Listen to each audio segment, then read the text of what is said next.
That's right, the kids love it. It's Canada's professional basketball league, and there's a good one, a matchup of two teams going in opposite directions in the standings, but two teams who could solidify a playoff spot today. It's a great one. Come on in to our CBC Sports studios. The band is back together, reunited, and it feels so good. The star, Tamika Nurse, the role player, Javon Shepard. I don't know about that. I'm not a role player to her. So I can tell you that. I really appreciate you. That's why I'm here. I will be the pass first point guard over the next couple hours, as we do have a big one. Don't believe me? Let's look at the standings, because the standings do not lie, and they tell you that the back-to-back defending champs, Niagara, is in second place, but look below them, 4 teams within a game, some closeness in terms of the loss column. And the interesting thing, though, is they've got championship DNA, Javon, and they get a lot of that from Khalil Ahmad. Yeah, I think, you look at what they've been doing over the last couple of weeks. They're stacking wins in the Eastern Conference, 4 wins in a row against teams in the Eastern Conference. And a big part of that has been Khalil Ahmad, right? And he's Mr. Niagara. He does everything for them. I think, in this year, it's pretty unique because he can score the basketball. Everybody across the CEBL knows, what he does from the perimeter, inside, outside, can handle the basketball. But this year, they have him, they can go to this 3-guard lineup where he shifts to the 3 position with Tutu on the floor and Vanales. And they give him the basketball late in the shot clock to make plays and make decisions. So he's more of a playmaker, but he's Mr. Everything for them, right? He's a clutch player, the most target score winners, game winners in the league. So he's just done a tremendous job of being clutch, finishing baskets for them, winning them championships, but they know they can trust him when you get him to basketball. Yeah, he's one of the league's most complete players. So when you're looking at Niagara, you're really excited about the season that he's having. But I also really like Nathan Kao. At 6'7", a forward out of Montreal, he's known for his versatility, his physical play, his ability to impact at both ends of the floor. He's been a major piece on both these back-to-back championship teams, and his value goes way beyond the scoring. He does put down 10 points a game, but he's got 8 boards. He can defend at multiple positions, rebounds, moves the ball, and he brings toughness and that winning atmosphere. A lot of experience. So he's more like a role player, similar to what you are on this broadcast. I know that it really hurts you that someone else said you were a role player. Khalil is more of a star player, similar to how... I didn't have to say I was a star. You know what, DB? You got us. He You said got us. You got us. Back to you, brother. So much energy from you gosh. two. Impressive considering you're lacking sleep. Kao also lacking sleep. His family welcomed a new baby to the family. He earlier caught up with our own Esfandiar Berhani. Thanks, Donovan. All right, Nathan. 4-game win streak for you guys. What has gone well? What have you done right? Just trusting the process. I feel like we've been playing together more, trusting the coach's game plan on defense, and we're just trying to take it one game at a time. You guys have a chance to be the first 3-peat in CEBL history, championship-wise. Yeah. Do you believe this team, this current team, has what it takes to do that? I think so. I think we have the pieces to do it. I think right now our mindset is just taking it one game at a time. With us being 5-10 before going on the win streak, we're kind of in a do-and-die mentality, and now with the single elimination playoffs coming up, I think it's going to help us. So I think we do, yeah. All right. Thank you, Nathan. Best of luck in the game. Yeah. Donovan, back to you. We've talked about how good they've been. Come in winning 4 straight. Last year, they lost 5 in a row at the end, but that was after they clinched, and they won 5 straight before that. 2 years ago, 8-2 in their last 10. But when you look at them moving forward, this is a team who knows they got to be peaking at the right time. It's been the opposite for Edmonton, not peaking at all. 4 straight losses coming into this one. The good news for them, though, after this game, their next 4 games are against those teams that are around them in the standings. So a chance for them to improve on that playoff positioning that they want. And when you talk about trying to get good at this time, you're looking for a leader. Nick Hornsby can be that leader, leading them all over the place. Everywhere, right? And you think about where they are in the standings and what they're up against, and he definitely knows that. He's been a part of that, especially in the CEBL with this team. He's been there for the last 4 or 5 years, but he does everything for them as well. And I think he's pretty unique because over his last 5 seasons, we've seen his game evolve, right? He started playing when he was 26, 27. He's evolved, now he's 31.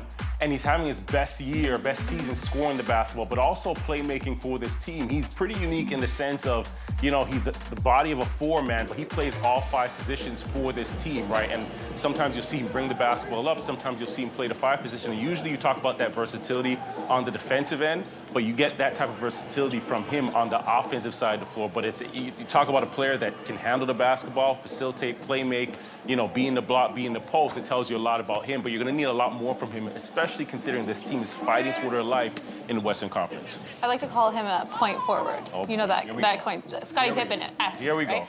He just is so important to what they do. But I like to look at a guy like Emmanuel Bondemel, a 6'4" Canadian out of Quebec City, and he's built his reputation on an athletic two-way player. So he's able to defend, to score, to create a little bit for his teammates.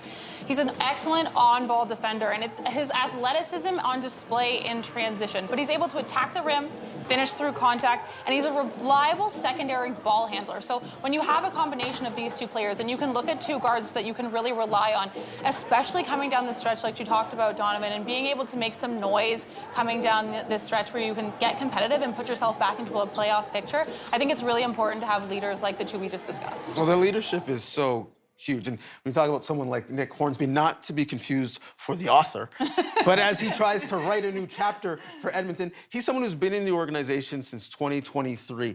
Having that pillar of stability when times go tough, I imagine, is key. Yeah, of course. Like having the ability to go to someone that you can rely on that has a track record of being able to put up in big moments. You think about all the great teams, they have someone that has been there, has done that. We say, act like you've been here before. That's kind of the concept with something him. like that, like what you're doing right now, Oh, right? my Lord. But no, I think with a team like that, you need guys, you need players that have experience. You need them to have a chip on their shoulder as well. And when it's your best player and they can also bring that experience onto the floor, that can permeate throughout the entire team, right, and elevate everybody's play.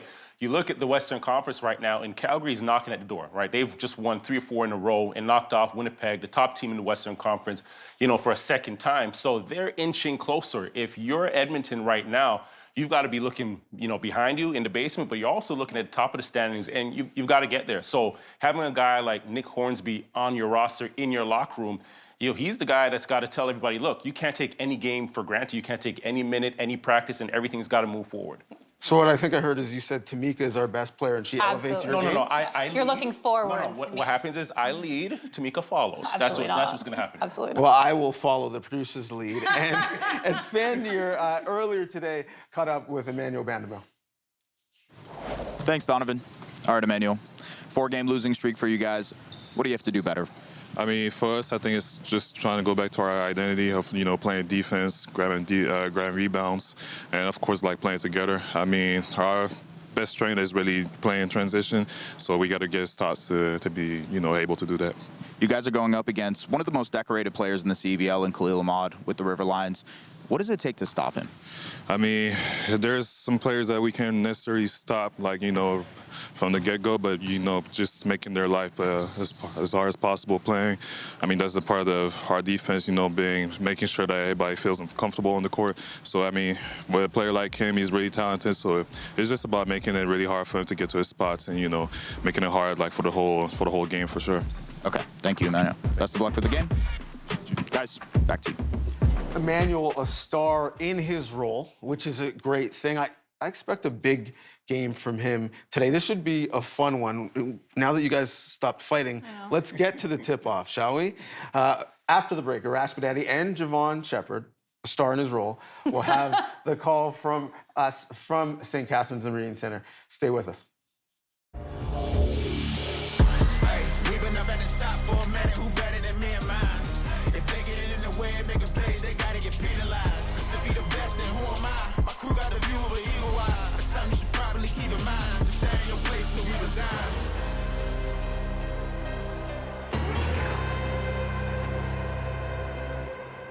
The CDL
A Canadian landmark, Niagara Falls, Ontario, about a 20-minute drive to St. Catharines and the Meridian Centre. It's the home stretch of the 2026 season. The hottest team in the East hosting a Western Division club looking for answers as we welcome you to the CEBL on CBC. And the stars you see there, Nick Hornsby for Edmonton, Khalil Ahmad for Niagara, Arash Madani, Javon Shepard, Isfandari Barahani on the call.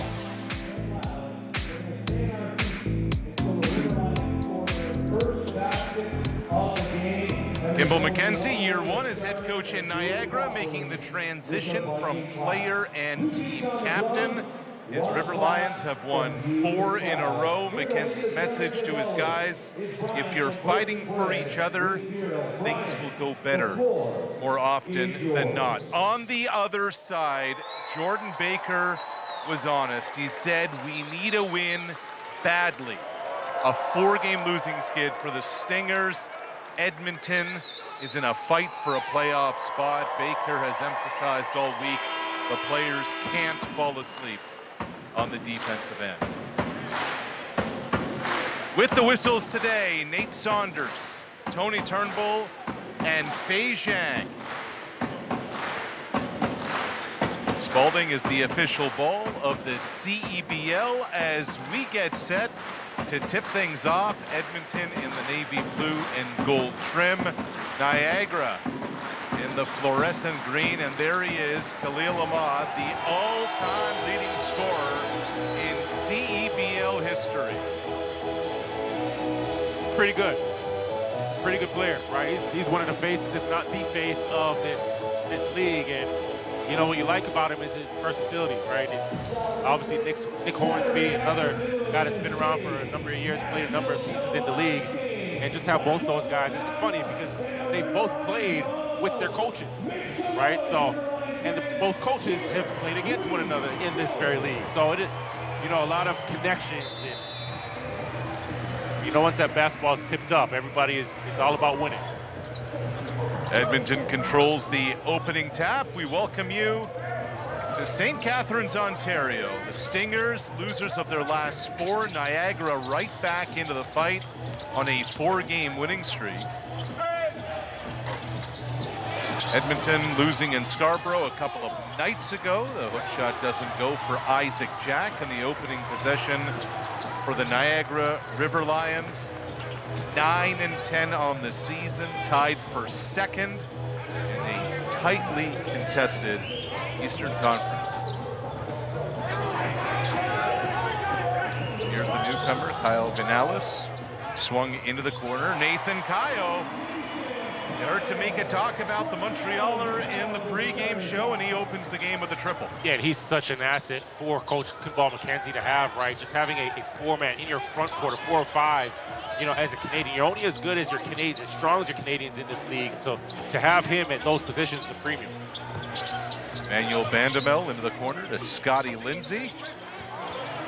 He's short, but Kayo unable to bring it in.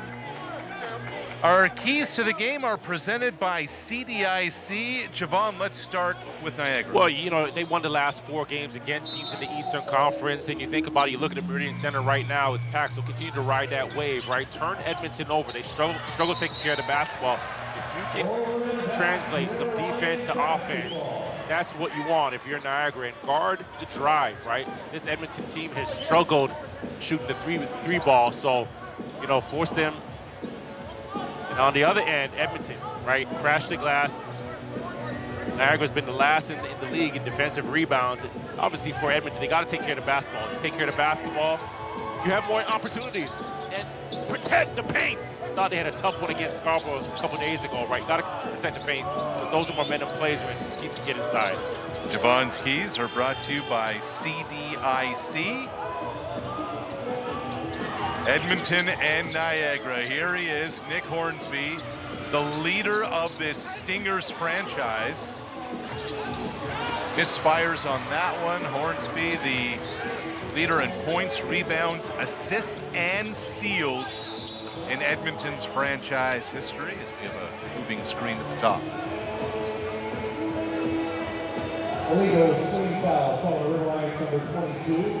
And there's Khalil Ahmad. We mentioned the all-time leading scorer in league history, his 5th season with Niagara, the catalyst to the River Lions winning back-to-back CEBL championships the last couple of seasons. Now Bandamel. He's no good, and Kayo brings down the rebound. See, and Edmonton's running their offense, but I find that they've settled for a number of tough mid-range jump shots early in this first quarter. But again, good patience getting through and running through the offense. One and done possession for Niagara. Here's Mackay, Ashton, Langford. And now Hornsby off the window. A nice touch there, right? You get a paint touch there, you throw that basketball up, and Hornsby, good catch, good hands, nice soft finish around the rim. And that is going to count. What can Khalil Ahmad do? And what's so frustrating about him is he does it so calm, cool, and collected. Here you see him keeping the defense on that right side and then just chucks it up. How he makes it, I don't know. Look at this. Tangled up. Bandamel was kind of trying to get out of the way. Didn't, bumped him. Bucket goes. And Khalil completes the 4-point play. Talking to Kimball McKenzie this week, he talked about just how easy it is to coach Ahmad. You never quite know what happens when teammates end up being in a player-coach relationship. NDR will have more on that as the afternoon goes on. Now Hornsby finishing with the right hand. Yeah, that's what makes him so difficult there, right? You see his handle, and he's going up against the File. You know, both those guys are front court players, but showing you a little bit of the handle and the blow-by speed at that position. Bumped on the drive is Kyle Vinales, newcomer to this Niagara team, 5th game with the River Lions. The veteran who's been everywhere, literally. 34-year-old.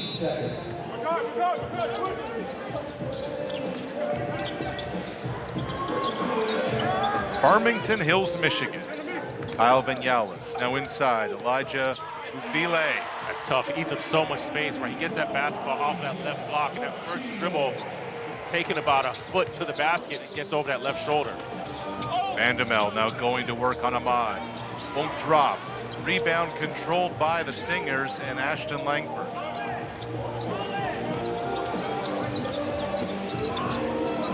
Hornsby ran into his own player. Back to Ashton Langford.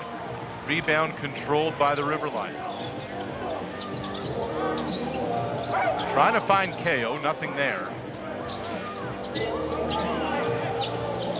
Relay now gives it up to Ahmad, who drives left, and the bucket. Check that, that was Keontae Kennedy. And so Niagara quickly leads by 7, but make it 4 with the answer from Scotty Lindsay, who had 25 on Thursday night against Scarborough, and he knocks it down from the pocket. You know, you look at his body right now. A couple summers ago, he looked a little bit heavier. He looks like he's leaned out and just really, you know, coming on strong in this latter part of the season. 2nd season with Edmonton, Scotty Lindsay. He was with Saskatchewan back in 2022. Winnipeg a couple of years ago. Breather here for Lufile. If you're saying to yourself, that's a big body, it is. 6'7", 280. Lufile, who is originally from Toronto. River Lions lead by 4. It's the CEBL on CBC. 2 teams in the playoff hunt.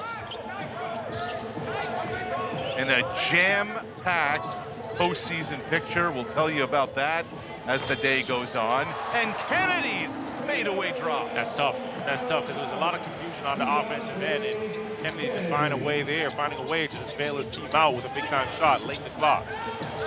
3 doesn't go for Ashton Langford. Kennedy the rebound on this end. 25-year-old Keontae Kennedy wrapping up his 2nd year as a pro. First season in the CEBL as the pass comes inside and the flush for KO and a timeout for Jordan Baker and the Stingers. That's great awareness by Niagara, right? They're moving the basketball around the horn. You realize that Edmonton is switching 1 through 4, and then you get right back to that matchup here. Slips into the basket. Ooh-wee!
Welcome back to the Meridian Centre, where the River Lions lead. I'm Sven Yarberahini, your sideline reporter for today's action.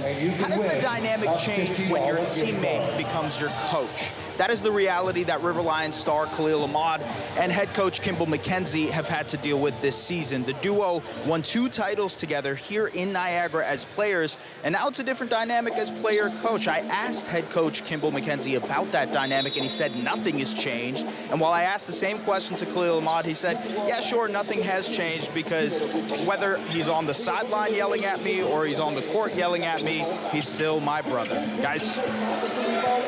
Brotherly love there. You're always yelling at your brother, aren't you? Love it, love it. And you know what makes it so easy? Both those guys are high IQ players, right? Kimball McKenzie and obviously Khalil Ahmad, and both winners, right? Competitors. McKenzie this week talked about the competitiveness that Ahmad brings to the River Lions. Picked off by Mackay Ashton Langford. Here comes Edmonton in transition.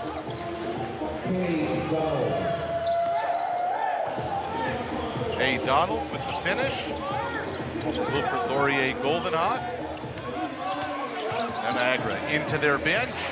And with the left hand, the bucket is good for Phil Jordan Chuente. Well, if you notice Niagara's attacks, a lot of them are going into the post, and those are one of the keys. That's one of the keys that we talked about for Edmonton, right, is protecting the paint. Didn't have a great showing against SSS Scarborough a couple days ago, and Edmonton seeing the game plan, Niagara seeing the game plan and going right back to it. So as Fendiar talked about the teammates and the success they had, winning the championships back-to-back, lifting the trophies. There he is, was the captain, now the coach.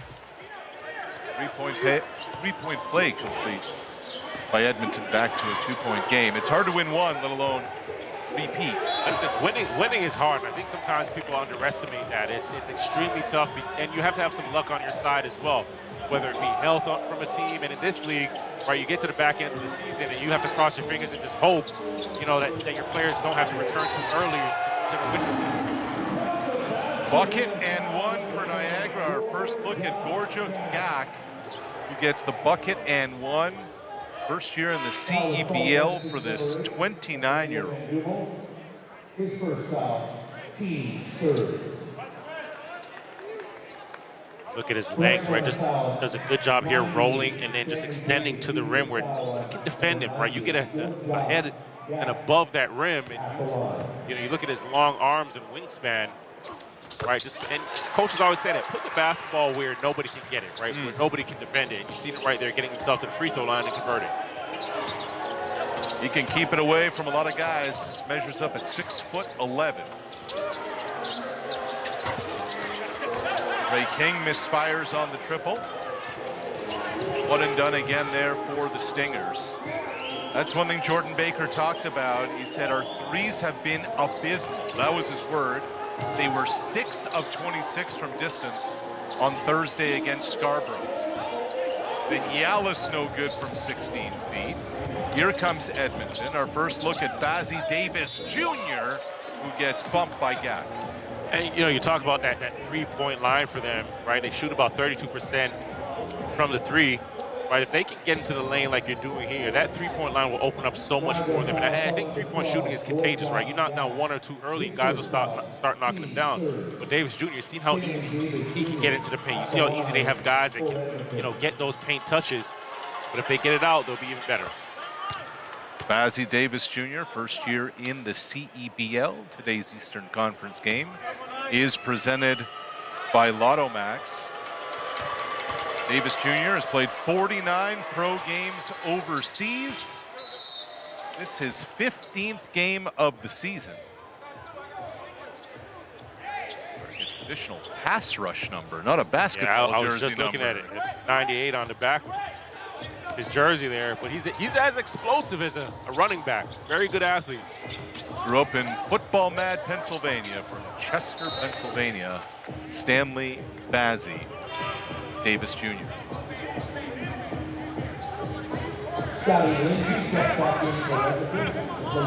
Edmonton needs a win. I asked Jordan Baker last night, how badly do you guys need a win? He said bad. He said the guys have been buying in, but at times when things go wrong, often players revert to their bad habits, as the bucket is good there for the River Lions. Our first look at Ayub Nur Hussein. And as a coach, you want buy-in. Buy-in comes with some results.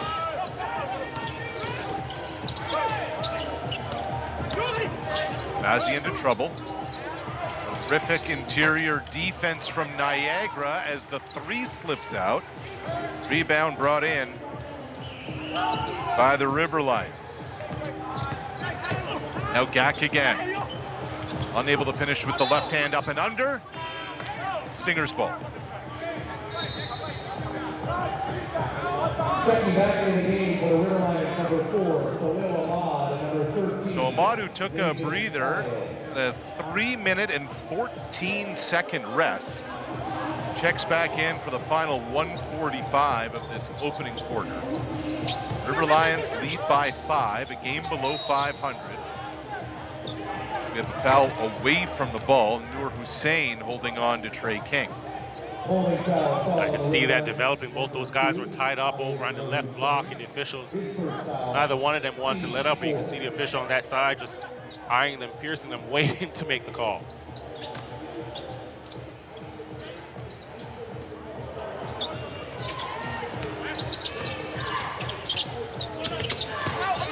Eight on the shot clock. Davis Jr. is going back to the free throw line. Well, that's the explosiveness that we talked about, right? He gets that left to right crossover, and as soon as that basketball's in that right hand, he's exploding to the basket, right? Tough for the defense to defend because he gets a step on you, and then you're in recovery mode.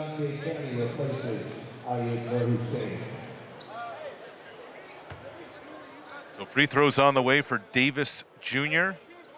Played his college ball at Morgan State. He was on the honor roll every year there.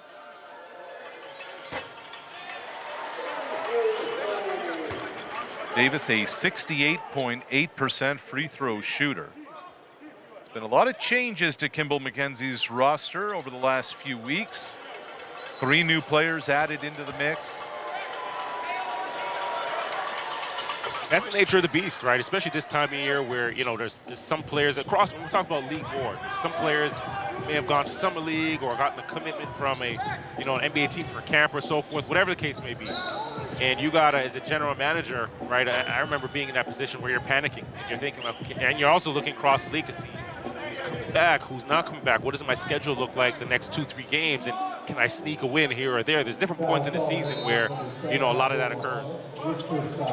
It's interesting because you think about the struggles that Edmonton has had, losing 4 in a row, and Jordan Baker said, this is the team. This is the team we're going with. There's not going to be wholesale changes at this stage of the year. Yeah, JB, he's old school guy. You know, I play with him at the national team, and he's always been hard-nosed and a firm believer in his philosophies, right? For him, it's about, hey, I don't need the most talent. I don't want the most talent. I want guys that are going to be here for the duration of the season. I want to build chemistry. I want to build, you know, this tight-knit fabric.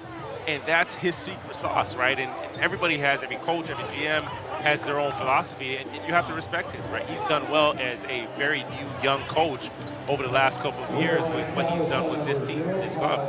Yeah, Baker said, look, we need to be a unified group, even amidst this losing streak. We need the guys to be following the coaching staff. And his line last night was, hopefully, the guys begin to clue in. And, you know, you think about the career he had playing as well, right? JB didn't have the most skill, the most talent, but what he had was a ton of heart. What he had was a ton of toughness. So he recruits, you know, those same type of guys that, you know, are a reflection of how hard and how passionate he played the game. Yeah, we talked to Kimball McKenzie this week about playing Jordan Baker, and he said Baker was a problem. That was his line. 2-point game, final minute, first quarter. It's the CEBL on CBC. Here's Kyle Vinales. He'll head back to the stripe. That's such a, you know, high IQ basketball right there. Vinales, first KO posts up on that left block, right? Vinales starts to penetrate to the basket on that left slot, and KO spaces the floor. He leaves that block, spaces the floor to give him that laneway, that alleyway to get himself to the basket. Something subtle, which to the untrained eye may not see it, but creating those driving lanes and understanding how to work in tandem. One of the new additions to this River Lions team through the balance of the season, a tech on top of it all. And what an ad Vinales has been. His 5th game here for Niagara. He's averaged better than 18 points a night since coming over. I did the math. All right.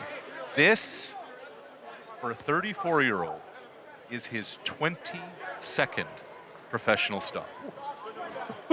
That is a lot of mileage. Yes. And immediately I start remembering what my knees felt like getting out of bed at 34, you know, for practice, for, you know, games and so forth. But he looks like he's in tip-top shape. He's in, you know, really good form. And, you know, you talk about the scoring that he brings to this team, and I think it also alleviates the pressures of Khalil Ahmad, right? Not as much pressure for Khalil to score the basketball. And, you know, when Coach Kimball McKenzie, he goes to that 3-guard lineup with Vinales, with Tutu, with Khalil Ahmad on the floor, right? That's a 3-headed snake, right? And I think, you know, such a weapon for him to have. And all those guys not only can score, but very selfless.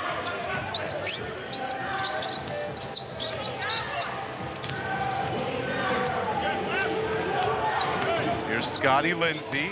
Vinales pounding him. Lindsay be able to create space, but off the front iron. Big time defense, and you know what happens? Low man always wins. And Vinales, they're getting a lot lower, trying to really dictate where Scotty Lindsay goes with the basketball, and just made that shot really difficult for him. Vinales gives Niagara some serious offensive punch. 5-second differential, shot clock, and game clock. Here's the vet going to work. The pull-up. Niagara still has a shot at it from the corner. Keontae Kennedy can't get it to go. And after one, the River Lions lead the Stingers by 4 here at the Meridian Got a Centre. good one. Got a good one. Edmonton needs a win badly. Niagara trying to keep that winning streak going. Back to St. Catharines. It's the CEBL on CBC.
Niagara came in and they went to their bigs. Elijah Lufile among those getting it done in the paint. Yeah, you know, they seen the game plan from Scarborough a couple of days ago where they just went inside against Edmonton, and you realize that Edmonton's switching 1 through 4, right? They're finding the matchups and going inside. 12 points in the paint, 12 of their 24 points have come inside the paint. But credit Niagara, right? Being very intentional with where they're going, moving the basketball around the floor, being patient, and finding the matchups that they want inside. And Jordan Baker's got to be wondering, when can we get it going from the perimeter? The Stingers 2 of 7 from distance. Well, I'm not sure if they're going to get it going in this game, right? It hasn't been a part of their fabric this entire season. But again, if they can force Niagara to turn the basketball over and just create some rhythm, create some easy baskets, you know, for themselves, then that basket gets wider, and then that three-point shot becomes a little bit more fluid, and you get a little flow going offensively. Second quarter underway. Niagara River Lions, Edmonton Stingers. Arash Madeni, Javon Shepard, Esfandiar Baraheni with you. Our continuing coverage of Canada's Pro Basketball League. And there's Isaac Jack soaring through the lane. The rookie out of Port Alberni, BC. Yeah, that's the defensive offense that we're talking about. Great paint presence, and then running the floor, first big down the floor, and you end up with the basket. You get rewarded, right? Great work you do on one end, you get rewarded on the opposite side. And now a moving screen. Ahmad doesn't like the whistle. Offensive foul called on River Lions number 4, Khalil Ahmad. See here, Ahmad with the basketball, that offhand, right, just really extends the elbow. If he had kept it a little, tucked it and kept it tighter, and now you see Jack run the floor. You look at his athleticism, his size, right, just getting ahead of everybody, and the footwork, the Euro step for the basket. 7 feet tall, 250 pounds, as Mackay Ashton Langford muscles that one in. What a development season this has been for Isaac Jack. He's played every game since coming over from Pacific University. He only began playing basketball 6 years ago. And when we talked to Jordan Baker, he said as long as he wants to play, he'll be able to do it at a high level. Now Hornsby, a delicate touch. You know, what do you get coming out of this start to the second quarter? Is 3 stops for the Edmonton Stingers and 3 consecutive baskets, you know, on the other end, up for a 2-point game right now, 2-point lead. Baker told us this week, we will value playing time for guys who care about playing defense. 3 doesn't go, rebound brought in by Tay Donald. Donald just signed a deal and to go to Croatia this fall as the teardrop. Nice. Niagara's going to need a timeout, right? That's 4 stops to start this second quarter. And what Edmonton is, they're getting out and running. The pace is picking up. They're converting on the other end. You know, you're a coach, McKenzie, right? You got to, you know, reel your guys in right now. This is what you get, right? Nice roll to the basket. Another floater, but it starts with that roll. Nice touch, nice finish.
Presented by CrossFit. Welcome back to the Meridian Centre, where the Stingers lead.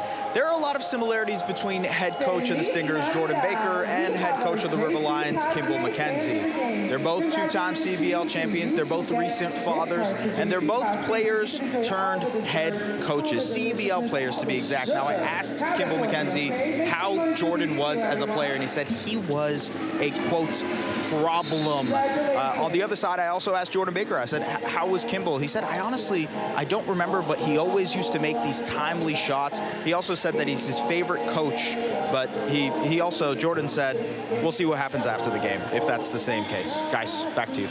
Yeah, it was interesting. McKenzie remembered playing against those Edmonton teams that Baker was a part of. McKenzie was with Guelph as a rookie, then they went to the bubble, and they just talked about the toughness that Baker brought. Well, you know, toughness is an understatement. I remember Baker coming into national team training camp, and I hated playing against him. He came in as a young pup, but he had no regard for his body or anybody else on the floor. Through his elbow, through his, you know, he didn't care if he hurt himself or ran through a wall. And he didn't care if you were there either.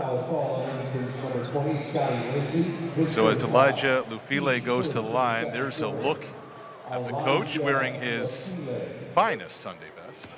Sunday best, and you look at it, the titles that he holds: president, head coach, GM, does everything for that organization. That's exactly how he played. Did it all, just did everything. Did it dirty. Was never pretty, but always would find a way to get the job done. And he was a really, really selfless team guy, right? It was all about win first, and that's what he's carried to, you know, in the multiple hats that he wears for this organization, right? It's just, you know, trying to move the goalposts, trying to move the organization forward, and which an organization that already has rich, you know, culture with the number of championships that they do have. They started the year 7-7, have dropped their last 4 in desperate need of a win. This guy can help them. Nick Hornsby, the vet. Doesn't fall this time, but the rebound is scooped up by Tay Donald. Now Scotty Lindsay. He lost it off the leg. Those are important plays, right? You come up with an offensive rebound. Remember, Niagara is one of the worst rebounding teams in the league, especially defensive rebounding. You come up with that, you got to find a way to, you know, convert that into 2 points or 3 points.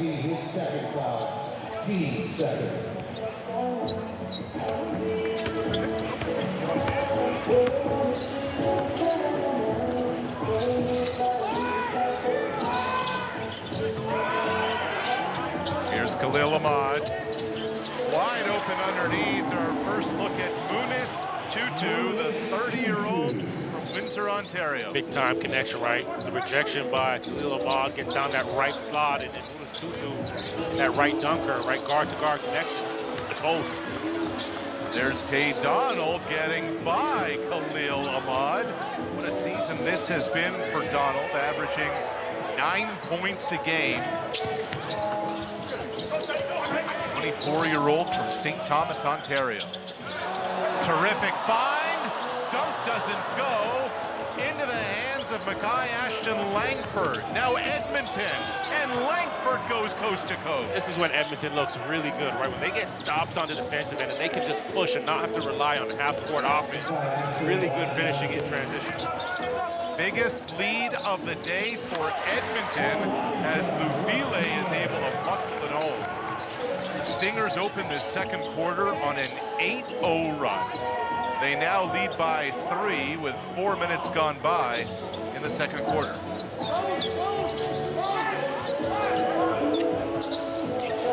Here's Donald going to work over Elijah Lufile. Getting downhill again, but it starts with Hornsby with that ghost screen up top and taps the left shoulder of the defense, left hip of the defense. Tay Donaldson just gets right by, just using his speed and his quickness.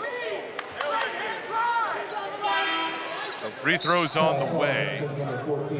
Stingers up 5. It'll be Kayo who steps to the stripe.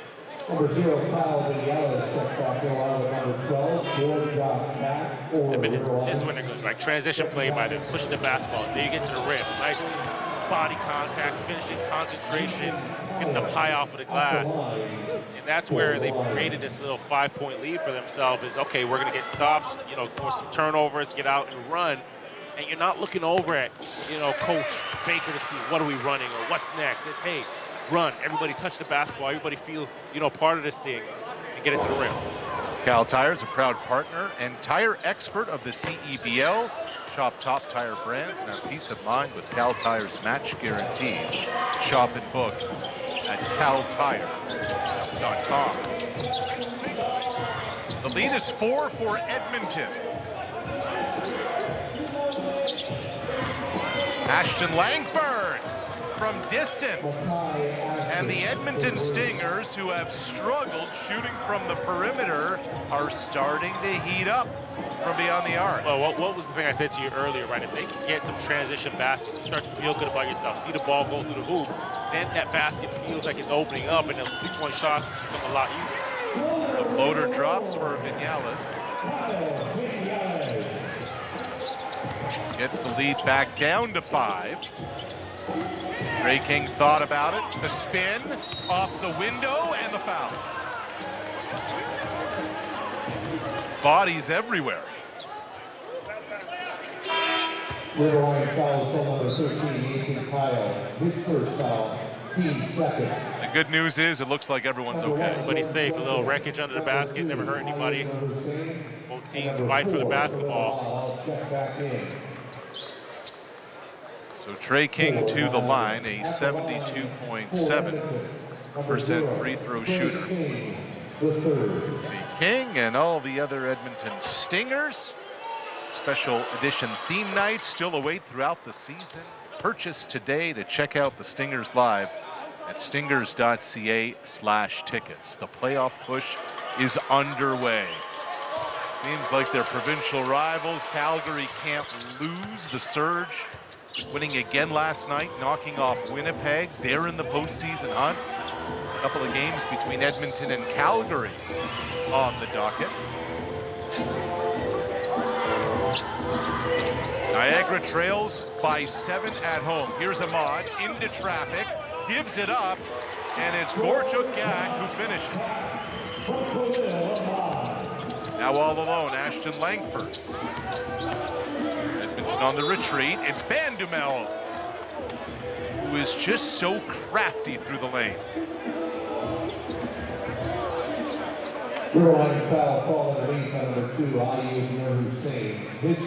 Emmanuel Bandumel has been on Edmonton's radar for a few years. He was with Saskatchewan in the CEBL. Jordan Baker really had his eye on him, and then Bandumel tore his ACL.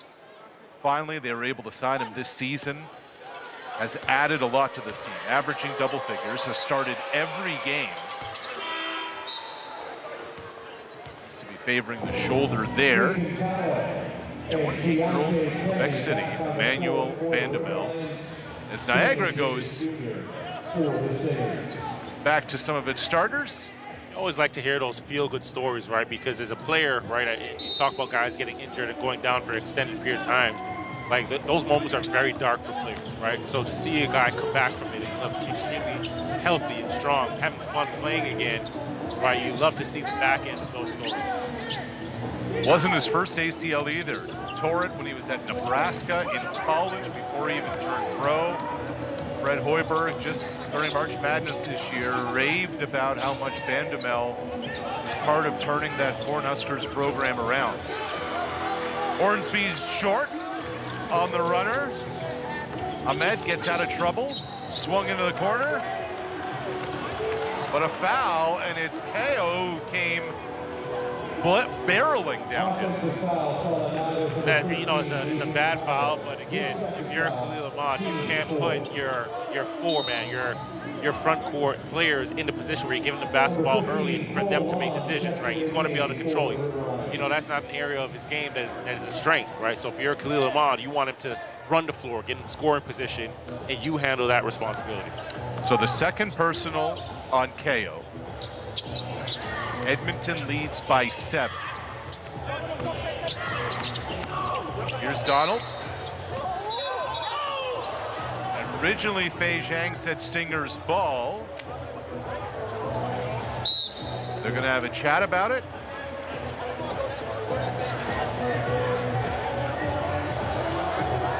And it's been reversed. It's going to be Niagara's possession.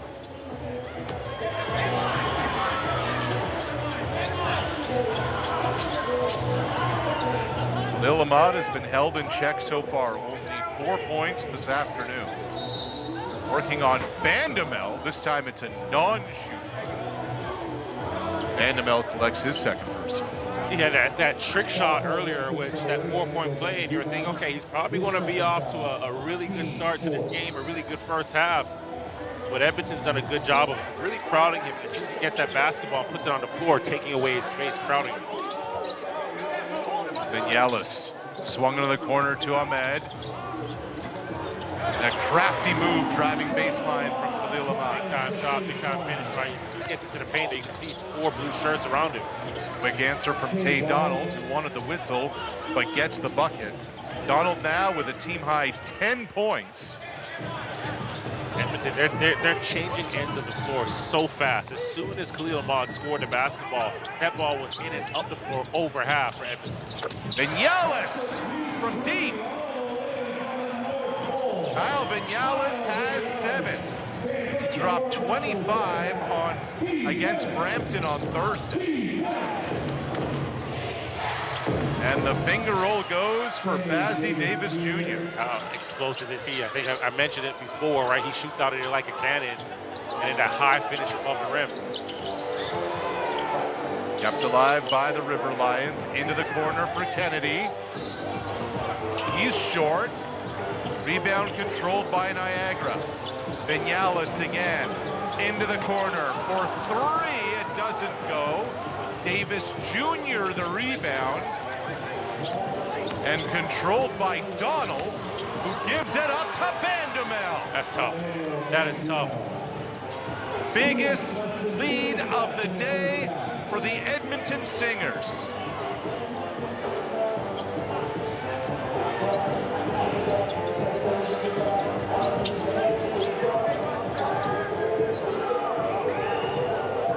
This was the effort Jordan Baker was looking for. And Ahmed draws the foul and the bucket. Well, they're going back and forth right now, right? And, you think about that last play, that last basket. You mentioned the effort, but the first and second efforts, and you got that last play. Our Cal Tire cruise of the game coming up.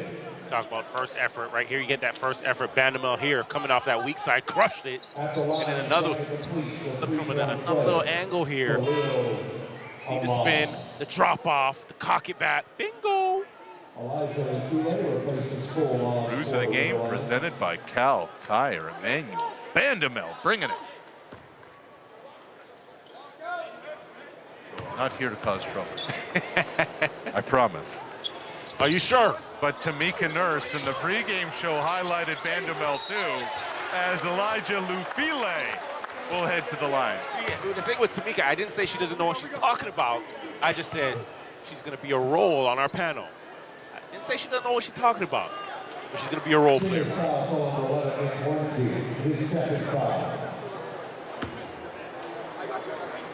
Follow at CEBL League on all your social platforms to stay up to date on storylines, standout stats, and more. For all 10 teams in Canada's Pro Basketball League, what a player Elijah Lufile has become for Niagara. And you think about the championship pedigree, he's the only player on the floor who's won 3 straight CEBL championships. Lufile was with Scarborough back in 2003, then the back-to-back with Niagara.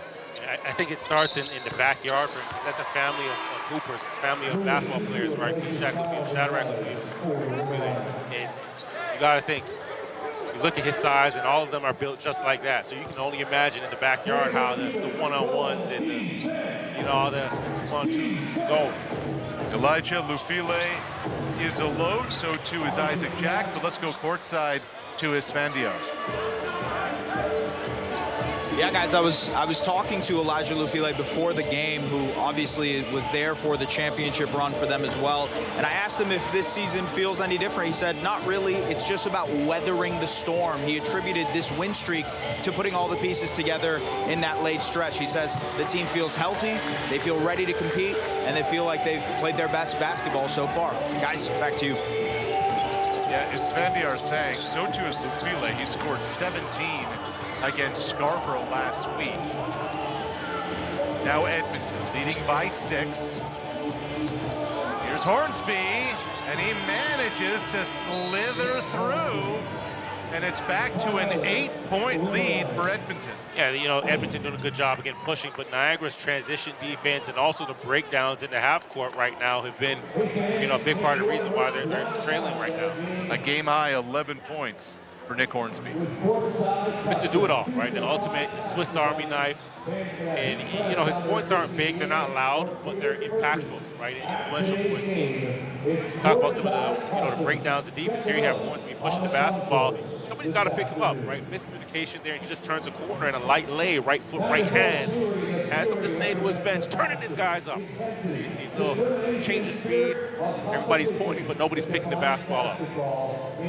All right, so we talked about where things stand. Niagara winning 4 in a row. Edmonton has dropped 4 straight. A red tag path to the playoffs. It is all up for grabs. Yeah.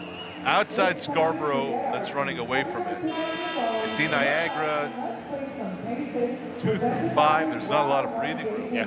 Down in the West, big news. Xavier Moon will suit up tomorrow for the Winnipeg Sea Bears, but shoot, spots 3 through 5 are up for grabs the way Calgary's playing. Yeah, Calgary, and I think they've really opened up, you know, themselves to the league. They've opened everybody's eyes, and you know, they're winning at the back end of the season, and it's all about momentum, right? And you talk about Xavier Moon, you know, going to suit up for Winnipeg, and that's, you know, what does that change for their locker room, right? There's going to be a lot of pressure on him because everybody remembers Xavier Moon, you know, a couple years ago being the face of this league, right?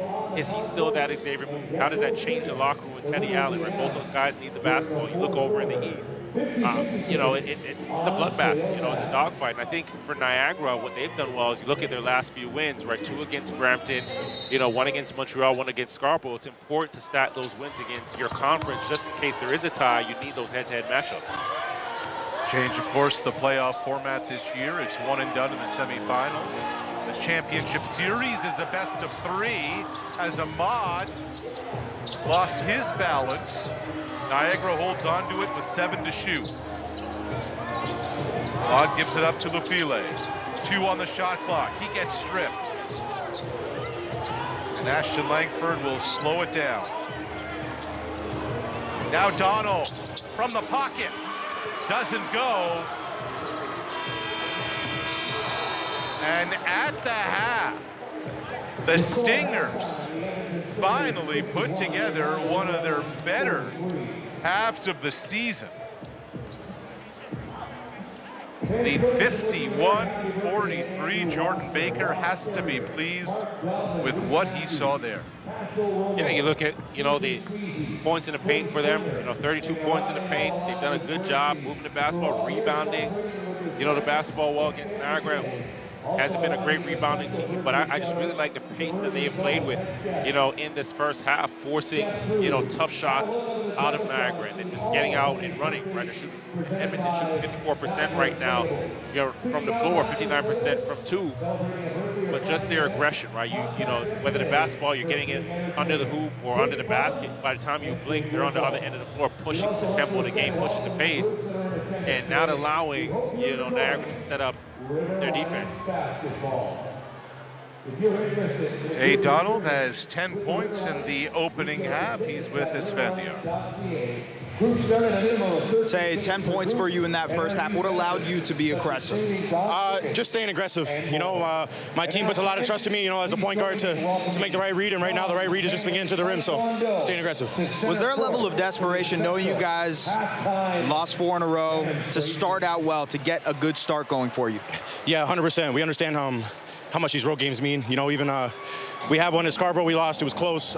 So picking up this one will be huge, for sure. Okay. Thank you, Tay. Appreciate it. Arash, back to you. Sven Diarte, thank you so much. That was the half the Edmonton Stingers needed.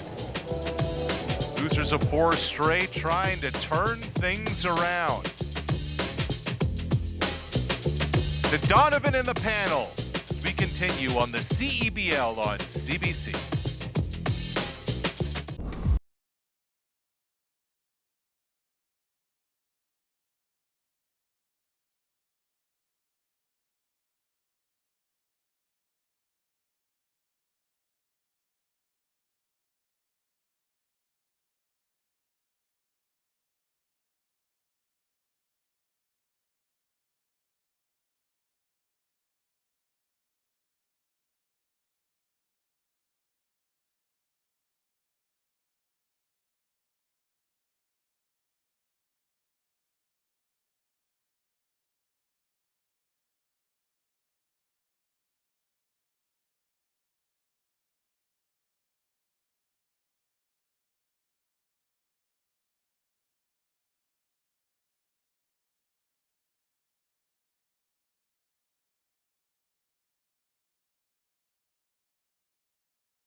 Well, that was a fun one. Evidently, we know what we're talking about because Khalil Ahmad was mud.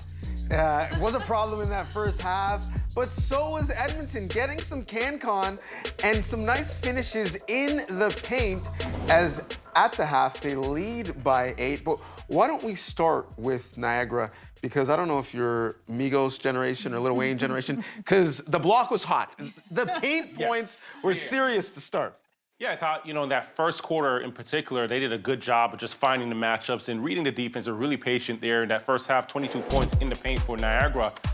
But I don't know what happened going into that second quarter. They kind of went away from it, but I thought when they went into the paint, they did play with a ton of force, right? They made a ton of tough baskets, used their size and their physicality and their girth.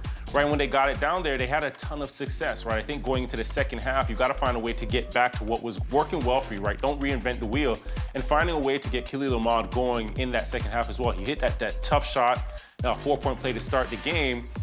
And then it's kind of been slightly quiet going in that latter part of the second quarter, right? So you need him to be one of your better players, and whether it's inside, whether it's outside, but you have a recipe, you have a formula that was working in that first quarter in particular. Got to get back to it.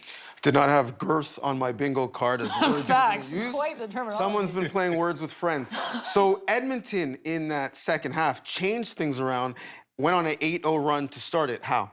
Yeah, the idea of a break in between the quarters would be to reinvent your offensive game, and that's exactly what happened. If you look at them, they did a lot of their work in transition. Again, you said they started out with an 8-0 run, but you're going to take a look of a couple plays here. That's your center trailing down for a bucket. That's the Canadian Jack Isaac.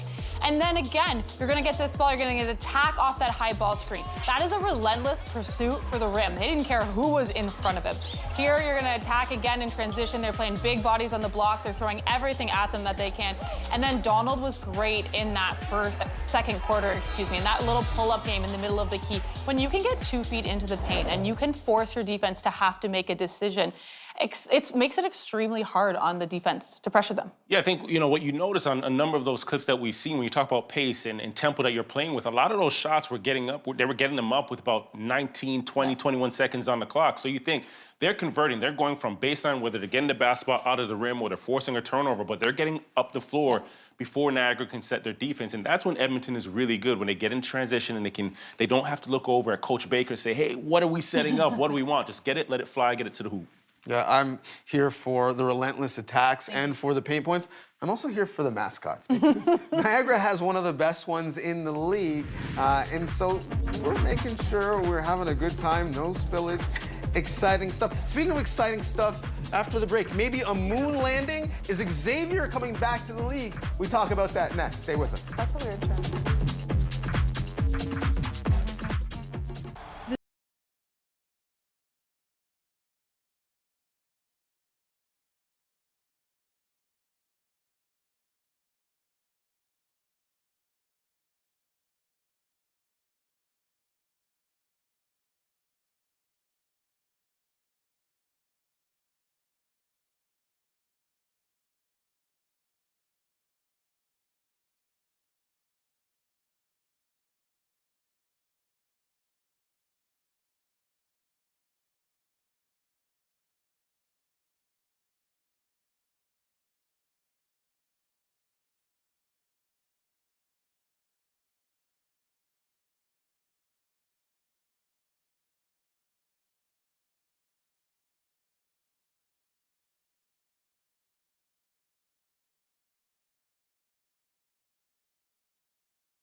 Welcome back to the CEBL on CBC.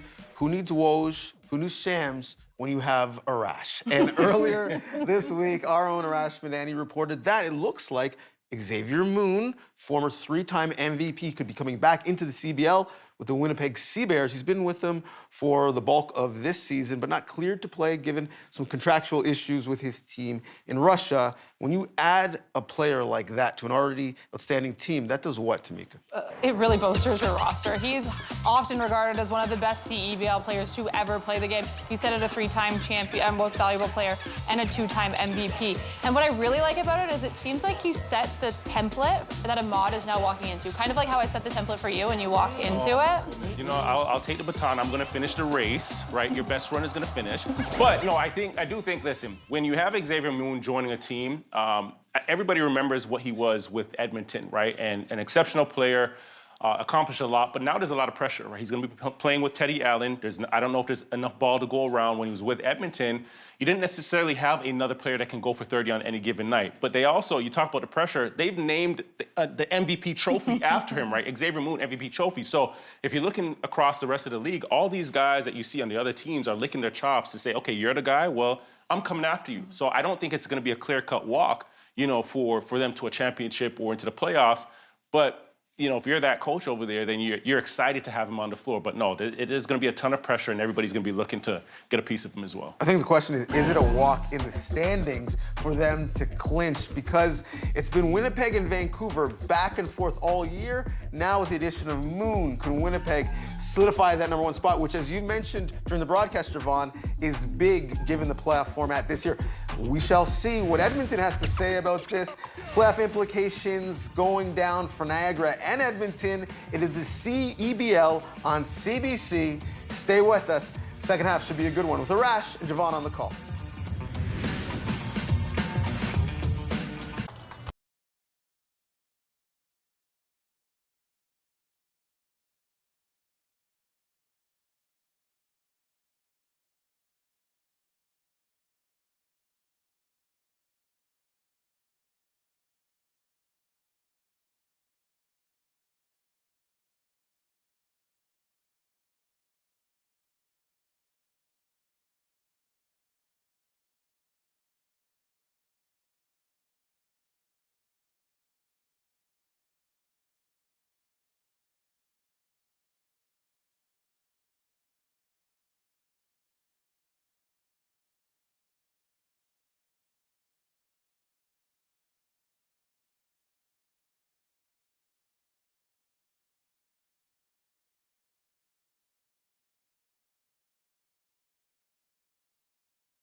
To the Meridian Centre, where the Stingers lead. I'm joined by River Lions head coach Kimball McKenzie. Kimball, you guys 32 points in the paint for the Stingers. What do you guys have to do to stop them from getting inside? Keep them out of the paint. Our transition defense has to be a lot better. This team flies the ball up the court on makes or misses, so we got to be back and matched up.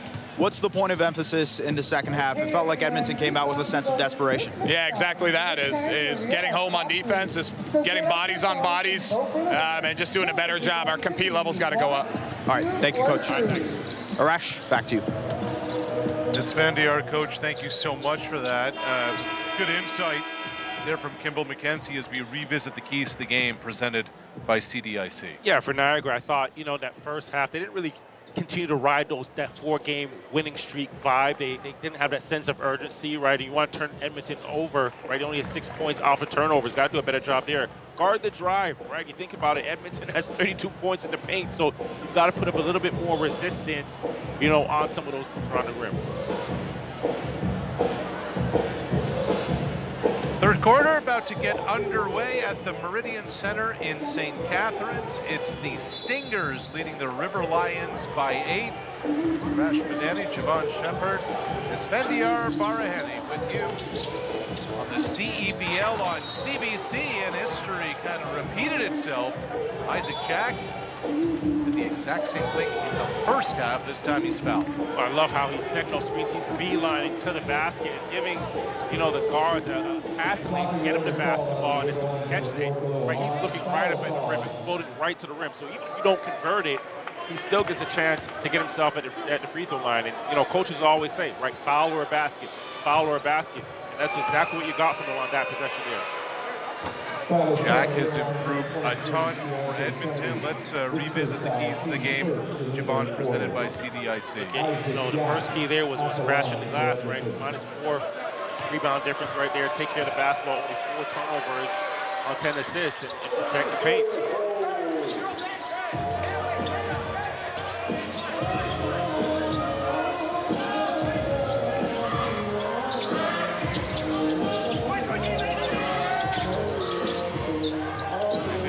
Kayo going to work on fellow Quebecer Emmanuel Vandemel, and it's the Montrealer who finishes.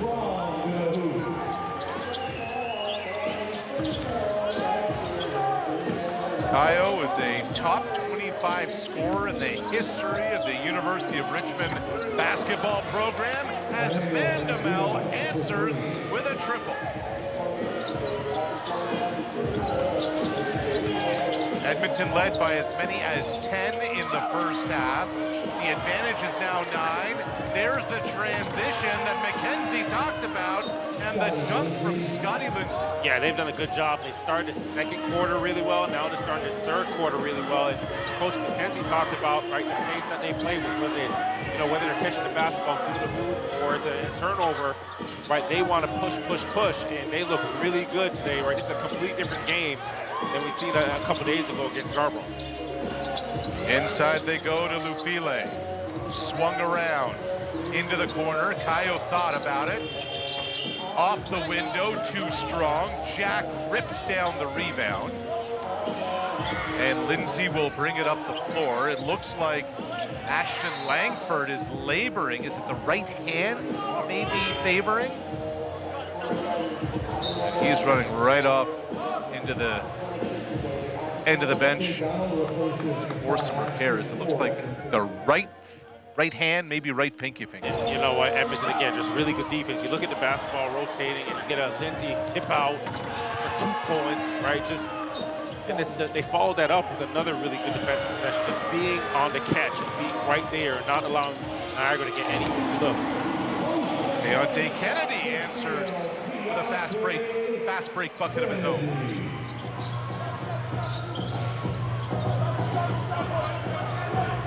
Kennedy has started all but 1 game this season for Niagara. Donald left alone. Nice. And they're running that double high drag screen. He's getting down into that left hand, and they have that weak side offensive player rotating to the top. Right, so there's no real tagger, and defense has to decide, are you stopping the big man or are you stopping the guard? And Donaldson doing a good job with the jump shot. Not many people can stop Kyle Vignalis. He has 10 already. 2 days after dropping 25. Hornsby is short, but he was bumped.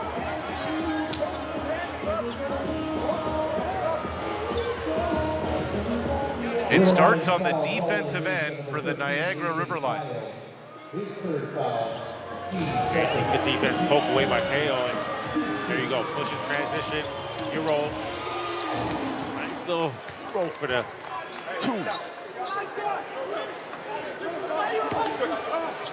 Hornsby at 11 in the first half. 4th season in Edmonton for the 31-year-old from Irvine, California. You know, Kimball McKenzie coming into this game, he said, we feel that Hornsby wants to be a distributor, but they're almost trying to turn him into a scorer. And so let's try and see if Nick can beat us that way as Ahmad draws the foul on Isaac Jack.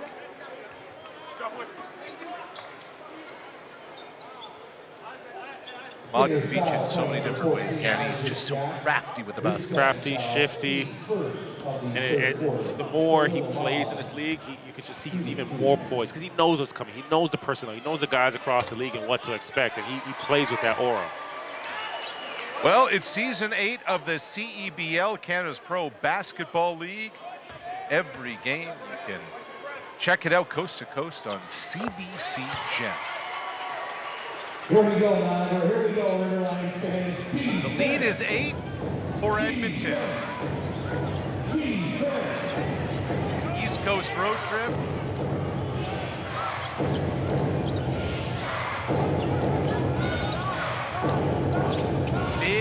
Big game for the Stingers. With their losing skid, Jack can't get it to go. Gets his own rebound. And one. Isaac Jack just continues to battle and work underneath. Yeah, and running that play just looked like he's on a polo stick, right? And good recognition by Edmonton. They realize that Niagara's in the 2-3 zone. You get that basketball to Hornsby, down to Jack, but here he is, right? You get that first look at the basket. Ball comes off. He's the first one to it, right? Just finding a way to come up with it, batting everybody off of it. And then, hey, look at a chance at 3 at the strike.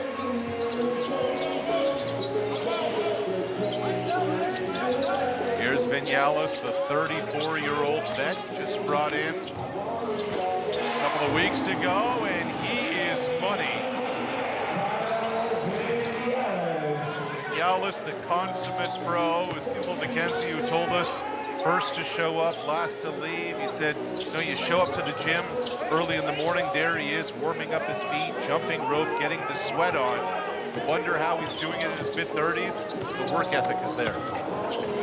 Here's Jack again, at position, unable to get it past Kayo, who Ville wrestles for the rebound, and a loose ball foul going the other way. And that's just a frustration foul by Jack, where he got an incredible pass under the basket and just tricked off the layup. But this goes to show you how strong Ville is, right? He comes up with this basketball. You see it here, and he just almost tosses, like WWE, tosses Jack over his right shoulder.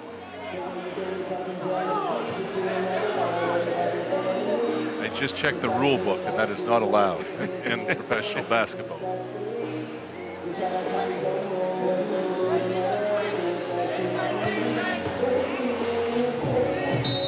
Now, Jordan Baker made an interesting point. He talked about when things don't go your way, oftentimes players kind of revert away from what you're supposed to do into the habits that they're used to. And he said it's just so paramount for them tonight not to do that, to stick to what the assignments are. Yeah, and that's the thing. When you get into adverse, times and situations, you often go to your default, right? Sometimes your default are those bad habits. So as a coach, and especially in this league, you have a short training camp, a short season, right? You try and rewire some of those bad habits if you're a Coach Baker, if you're a Coach Kimball McKenzie. Fortunately, those guys are players just recently, so they understand, the background of it. Unasutu understands the assignment. That 3 slices the lead to 5. Tutu, of course, back in the day, won a couple of national championships with the Carleton Ravens. Teammate there with Isaiah Osborne, now with the Winnipeg Seabears. Scotty Lindsay going to work through the lane and the finish. Scotty Lindsay doing work. A little sauce on it. It's in there, a little finger roll, a little gently off the glass. Lindsay's been battling through some injuries this season. Now kick back out into the corner. 3 won't go. And Trey King pulls in the rebound. King all by himself. And now free throws on the way. Scotty Lindsay is a vet of the CEBL. Again, spiffy on that last finish. Here you see him right hand, little blow by, left to right crossover. Now you see me, now you don't. It's back.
Foot Locker gift card. Welcome back to the Meridian Centre, where the Edmonton Stingers lead. If you look up and down, and mostly up on the record books in the CEBL, you will see number 11 in blue, Nick Hornsby, there. He is all-time leader for the Stingers in points, rebounds, assists, and field goal percentage. He's been playing for the Stingers. This will be his 4th season playing. And I asked him if he feels like a veteran, if he feels like this is, you know, he's the old-timer. He said, I do train the young guys on the team. I am one of those guys that talks about routine with some of the younger players, but I don't feel old. And then he asked me how old I was, and it turns out we're the same age. So no, he is not old, guys. Well, it's interesting. You talk to Jordan Baker about Hornsby, and he'll tell you he's the glue to the locker room. Baker's point was that Hornsby is, quote, the engine that drives our team.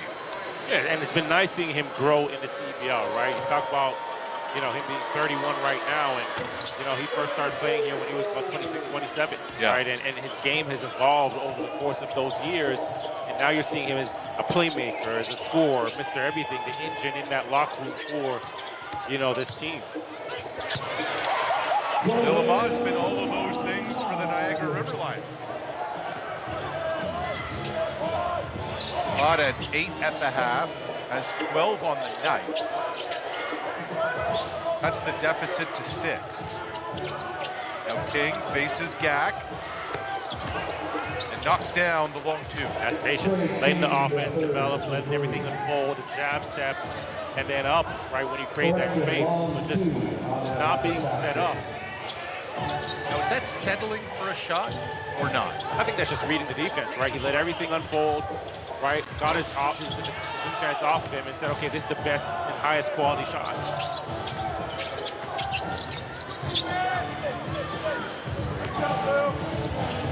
Hornsby over to Bazzie Davis Jr. Back over to Bandamel. Great ball movement by Edmonton. That's really good offense. Really, really, really good offense, right? You get a paint touch, everybody rotates, now you get a kick out for a walk-in rhythm 3. Largest lead of the day for the Stingers in a game they gotta get. Nothing happening there for Niagara. Bandamel, pocket, money. Pace, right? Tamiko talked about it at half, right? Then pushing the basketball up the floor, and again, what happens here? You're pushing it, you're getting a shot with still 20 seconds on the clock, you know, early in the clock, paint touch, kick out, and now those 3 balls start to drop. 13 points tonight for Bandamel, matching Hornsby's 13. Donald has 12. The scoring is coming from everywhere for the Stingers. And it can come from everywhere when the ball is moving. You look at, 3 players touch the basketball. You get the basketball back on the second side, paint touch, kick out, and again, anybody in the arena can make that shot there. You have all the time in the world. That ball has so much energy, right? When everybody touches it, everybody feels a little bit more confident in their next move, their next play. That was Bazzie Davis Jr. who hit the triple. Hoops is a family affair in the Davis household. His father was his AAU coach back home in Pennsylvania as Ahmad steps to the free throw line.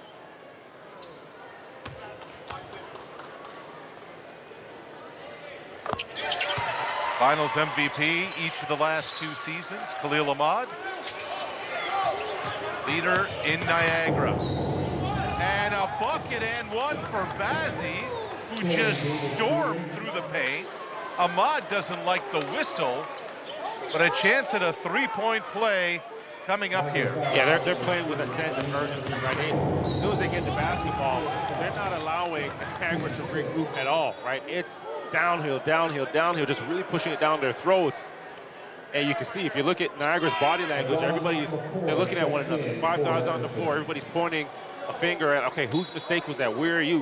Where's the communication here? Right, that communication has to be prior to the basket, not after when, hey, it's gone through the hoop and 2 points are on the board.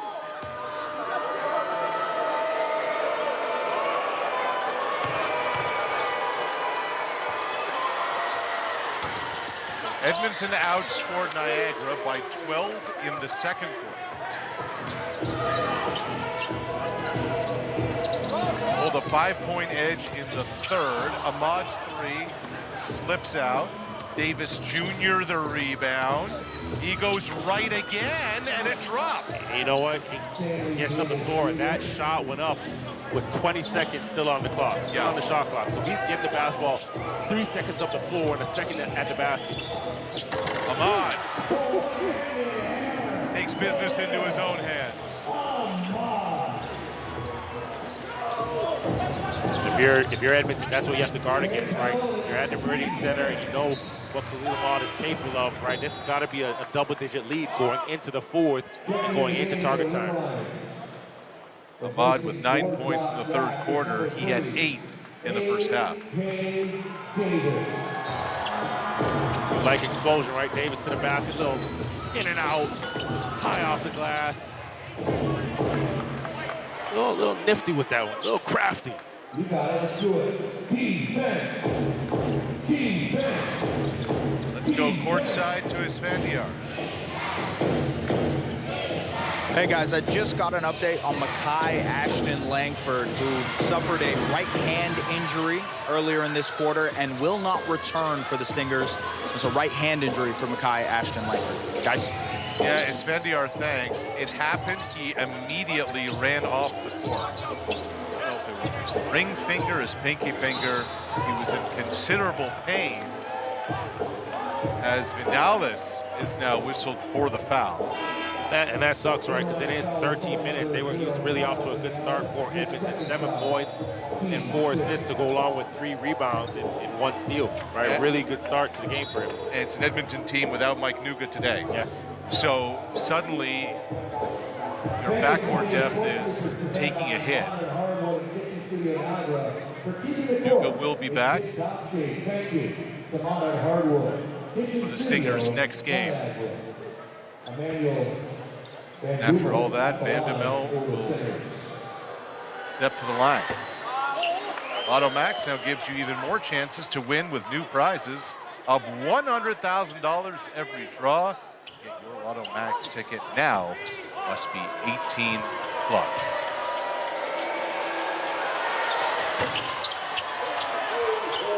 Rebound still up for grabs. It's Tutu who collects it.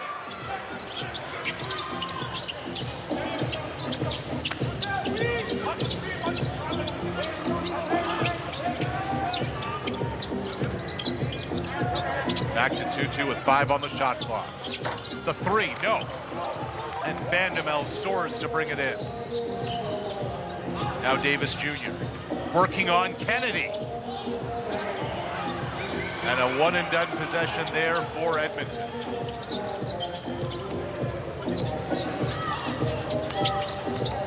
There's Vinales. Man, is he nice. Yeah. And he understands how to attack and how to use angles, right? He attacks Davis there off of that high foot, cuts him off, and then just gets up with that high floater. There's no chance for the defense to recover. McKenzie told us this week that the wheels are always turning with Vinales, that he's always involved in the game. One on the shot clock. King pulls the trigger and misfires. Long three just off the front iron. Edmonton took care of business in the third quarter. And after three, it's the Stingers who lead by 11. And this first 3 minutes of this fourth quarter are going to be extremely important, especially if you're Edmonton, right? Can't allow Niagara to get back in this thing at home. The CEBL on CBC, fourth quarter coming up. The CDL.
Stanley Davis Jr. goes by the name Bazzi. He's been outstanding tonight for the Stingers. Yeah, he's been a blur, right? Just getting to the basket, 12 points, but every time he gets that basketball, you just got to look right up at the rim because he's already there.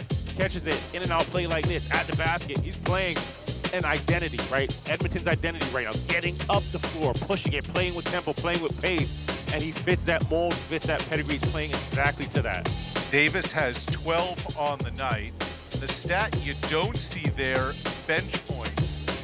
The Stingers are outscoring Niagara by 17 in that department. Yeah, like everybody that's come into the game has contributed, right? You think about Stanley Davis Jr., he's come off the bench with 12. Tay Donald come off the bench with 12. Trey King, 5.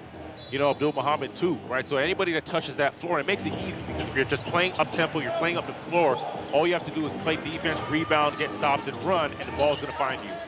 11-point Edmonton advantage. Fourth quarter underway at the Meridian Centre in St. Catharines, Ontario.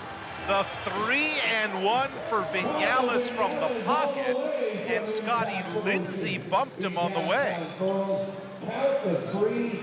It's the start you want if you're Niagara, right? Vinales doing a good job faking the back door, gets it, jab step, squares up, Scotty Lindsay in the eye.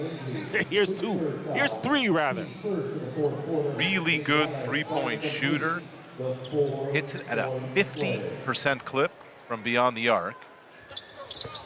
4-point play, just like that. It's a single-digit game, back down to 7. Those are usually rare. We've seen 2 of those already in this game. Both coming from Niagara, right? Early on in the first quarter, Khalil Ahmad, now Vinales.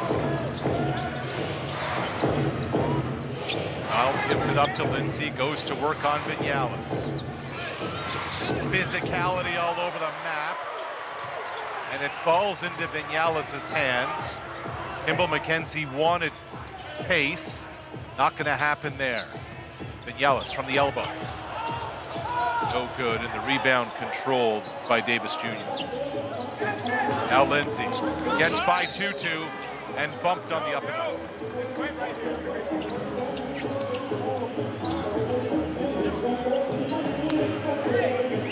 Let's go courtside to Esfandiar, who knows a little more about the nickname of one Stanley Davis Jr. That's right. So Stanley Davis Jr. is his name. They call him Baz. And the reason they call him Baz is because his father's name was Shabazz, and he looked like him so much when he was a kid that they had to differentiate the two. So he went for the short form, Baz. That's why they call him Bazzy. Guys. If sideline reporting is not in Esfandiar's future, perhaps espionage. That is some investigative stuff right there from our man.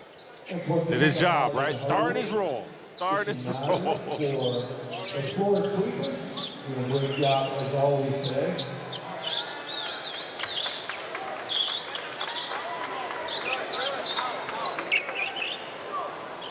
They're getting the court ready.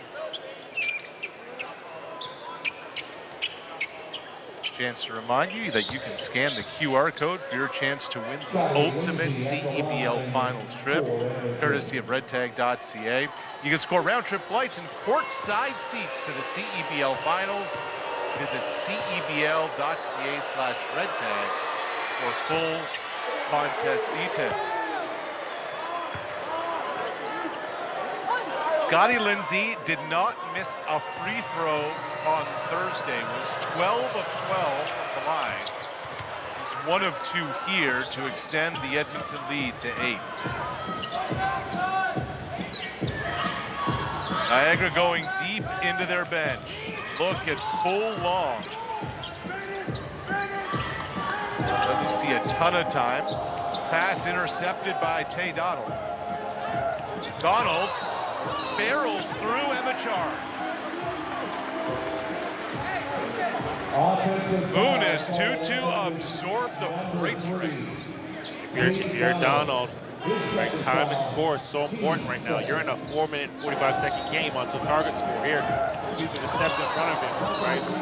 On the other end, Edmonton comes up with the cross-court, turnover. Right now, you've got to.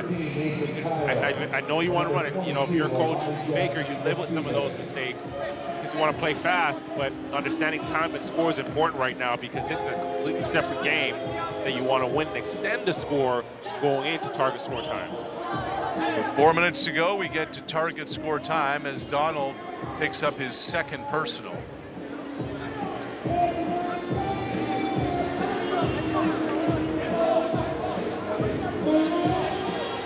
Donald has become such a key Canadian for Edmonton. When he gets that offense working, such a spark for the Stingers. We mentioned it. Played in Finland last season. He just signed in Croatia's Premier League for the upcoming fall. Niagara hanging around. Target score time is lurking. Here's Keontae Kennedy going to work on Lindsay. The fadeaway is short, and Isaac Jack brings it in.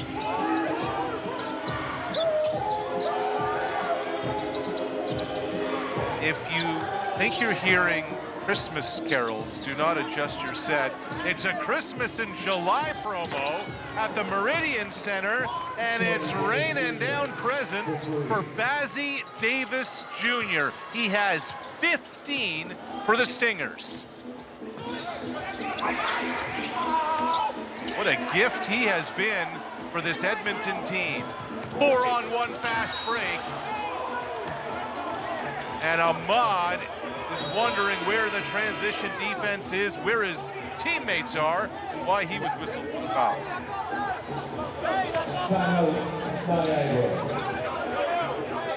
Performance nutrition, Chef Crafted, building a high performance.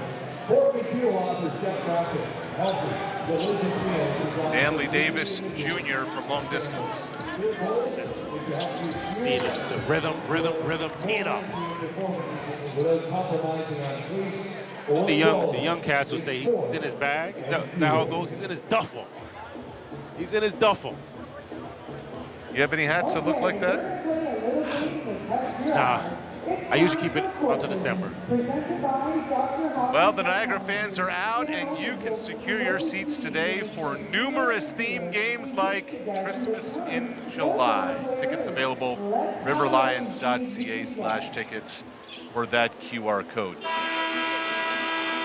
Let's go down to Svendiar, who's in the holiday spirit.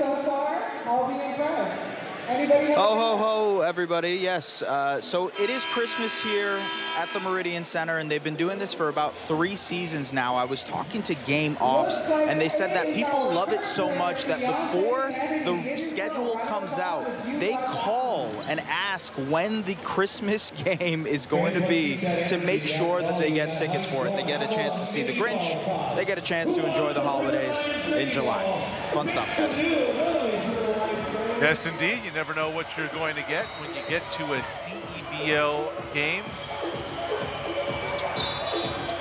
There's been a lot to enjoy of late for the River Lions. And they've won their last 4 ball games. We have a foul away from the ball.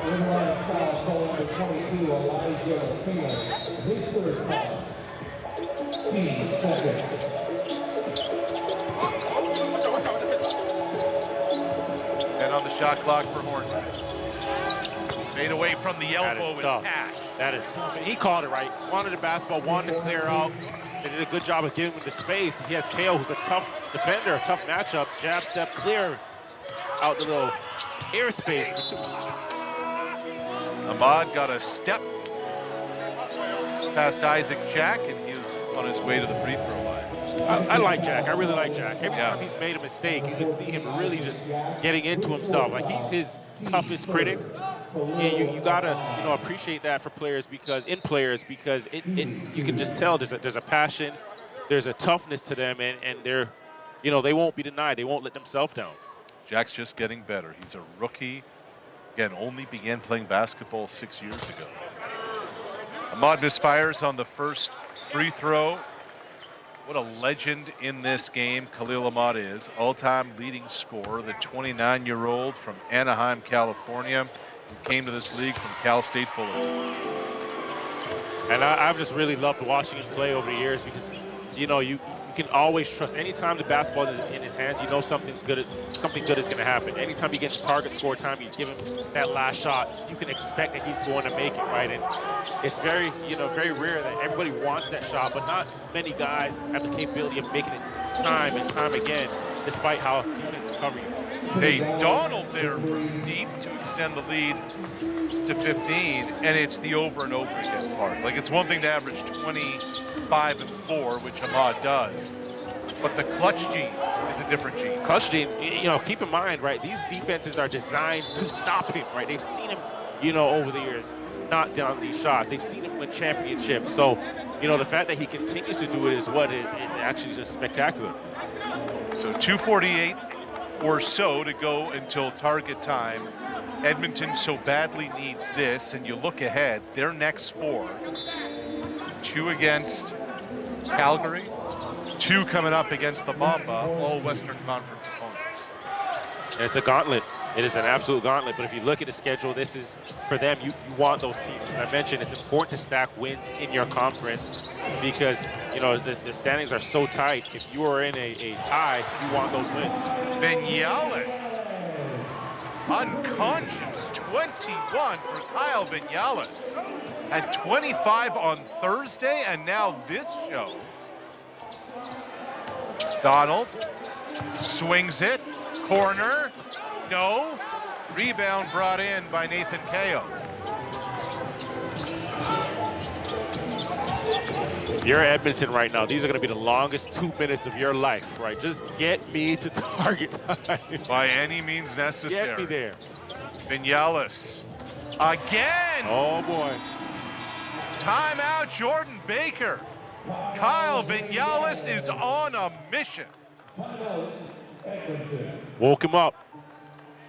23 on the afternoon for the veteran. The River Lions on all. And he's just done it as the game gets closer to target time. And you know, I mentioned knowing time and score right now. You're putting the basketball in a veteran's hands, and he's just delivering, right? Play after play after play. And these are timely baskets, right? You're getting fouled, you're getting bumped. He's playing through it here. A foul could have been called here. You know, on that right shoulder, defense hanging off, still has a concentration, you know, to get up off of that back foot and square up his shoulders for that shot. I think it's, you know, we're at 2 points, but bigger because you need that momentum right now. Big one coming up next Saturday. We'll be back with you from Winnipeg. The Sea Bears host the Brampton Honey Badgers. Teddy Buckets and company have the Honey Badgers coming to town, 3:30 Eastern, 12:30 Pacific. If you missed it earlier, Xavier Moon is back for Winnipeg. Kyle Vinales has been on fire for Niagara. Let's go courtside to Esvandiar. Thanks, guys. Well, you mentioned Kyle Vinales has been dominating. He's been dominating since he came to Niagara. In his first 4 games, it's 18 points per game. And I asked Kimball McKenzie about what it is about his game. He said he's the steady hand for this team. It seems like his pregame routine is trickling down to everybody else who kind of follows along what he does pregame. And as you can see, it translates on the court in clutch time as well. Guys? Yeah, it's interesting, Esvandiar, because here you have a vet, 34 years old, and the one thing that McKenzie said that stood out to me is that Vinales is just always asking questions. Yeah.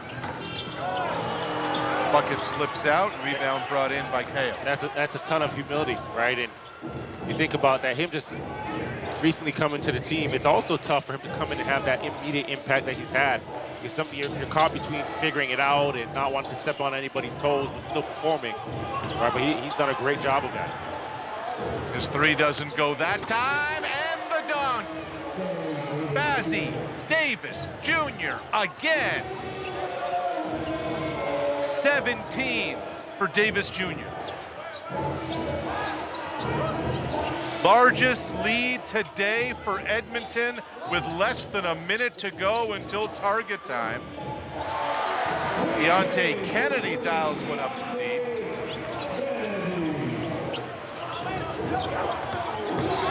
Niagara hanging around as Nick Hornsby goes up and under. And every time I see, you know, Edmonton get up the floor and get at the rim, you look at the points in the paint right now, 50-32, but every time I look at the shot clock, it is 20, 21 seconds, right? Niagara's got to find some resistance early in the clock and early in the floor.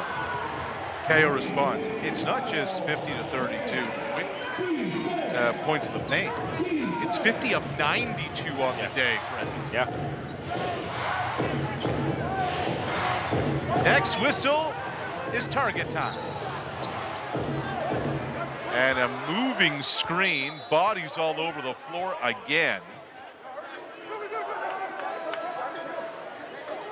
Trey King looks to be okay, but still on the floor. Is that a mod?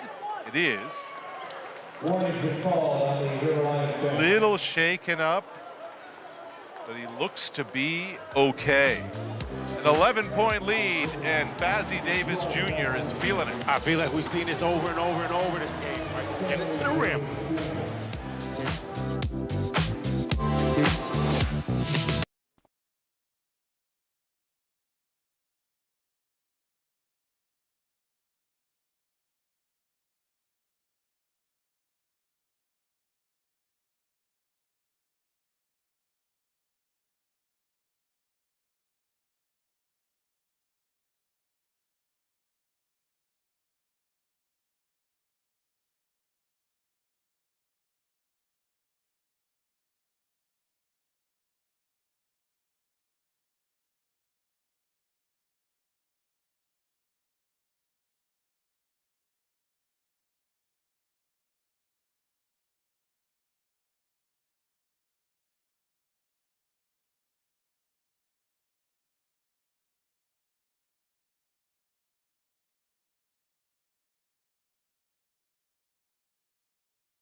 It is target score time in St. Catharines.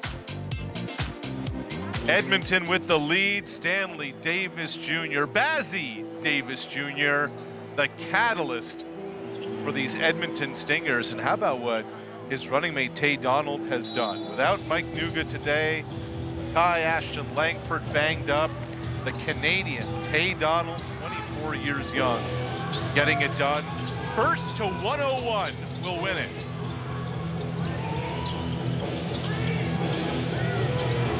Nathan Caio going to work on Donald. The spin, and the right-handed hook shot goes. Big time job by Caio there. He had his smaller Donald on you, 2 dribbles to the middle, and then spun baseline over that left shoulder. There's Davis Jr., why not? I mean, we'd like to call that, I guess we could call it, he's in his flow state right now. He's just out there just jiving, having a good time. He has 19. Nick Hornsby has 19. Edmonton 7 points away as Ahmad is fouled.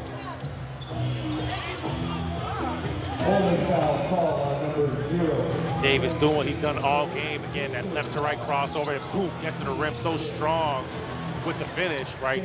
Doesn't matter if it's 2, 3, 4 defenders in front of him. He's going to use those broad shoulders and just bump the defense off and find his way at the basket.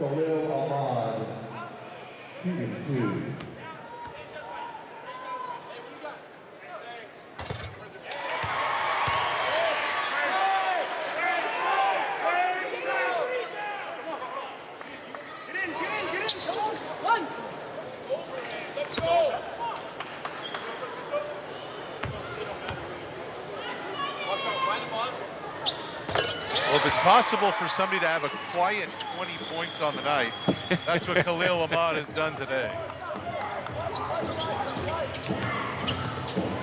A lot of work to do for Niagara, and there's Trey King, uncontested. And now the Stingers are 5 points away from a badly needed victory.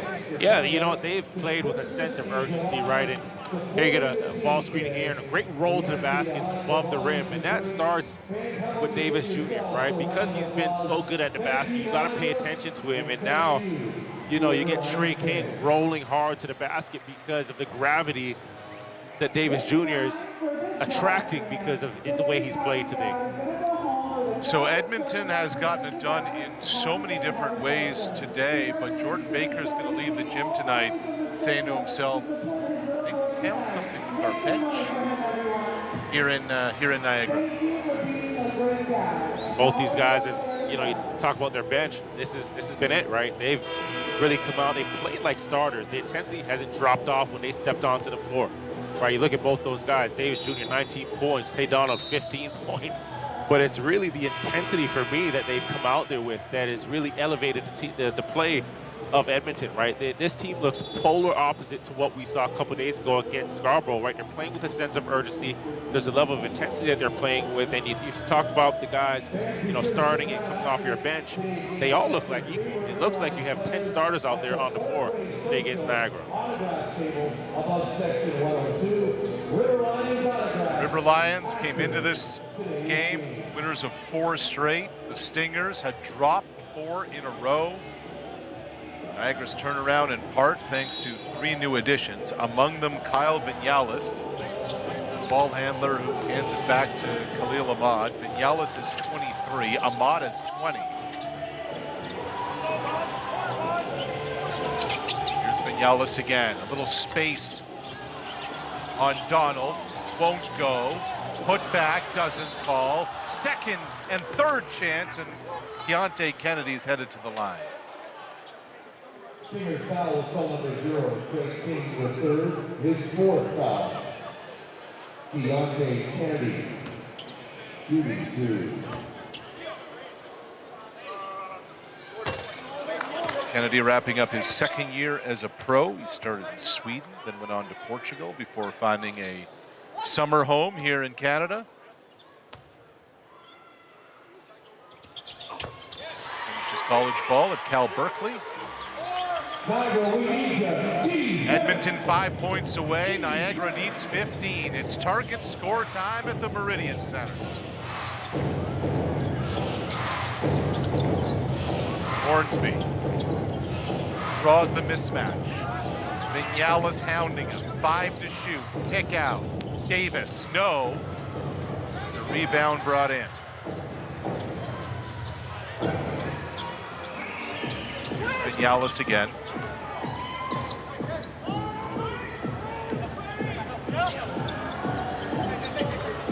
Gets by Hornsby, kick into the corner. Kayo the triple, won't go. And a loose ball foul going the other way. That's good defense, right? If you're Taydon in that corner, you live with the shot from Kayo because you got to stop, you got to help Hornsby, right? That's more important, right? The attack there, or you get the attack, you help off that strong side corner, you live with it.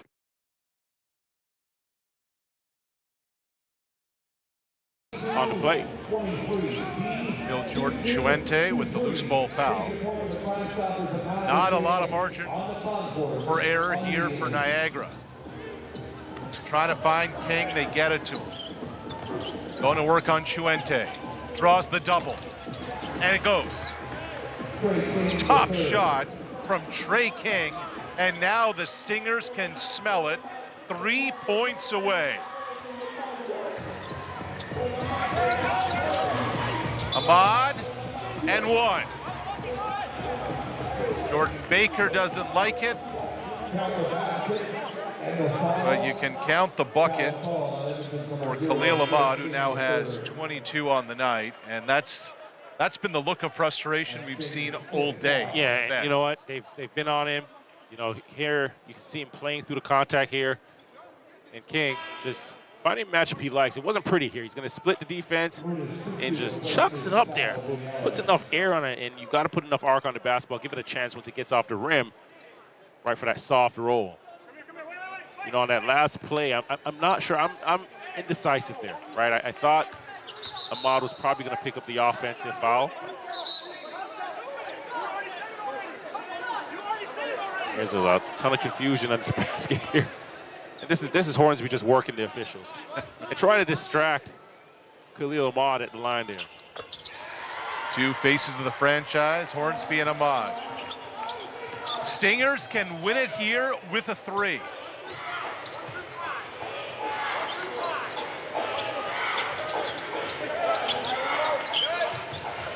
Hornsby drives left. And free throws on the way. Edmonton are really grinding this one out, right? Not being sped up. And sometimes you see teams get into target score time and just start chucking up threes, especially just trying to close out the game. Hornsby here, you could hear everybody screaming 1 through 5, 1 through 5. Niagara's switching 1 through 5. And Hornsby coming back to the basketball against a small defender, just, you know, leaning that size on him, attacking the rim. Edmonton's going to need Nick Hornsby down the stretch of this regular season. His 12th game with the Stingers. Came back once the Indonesian League wrapped up.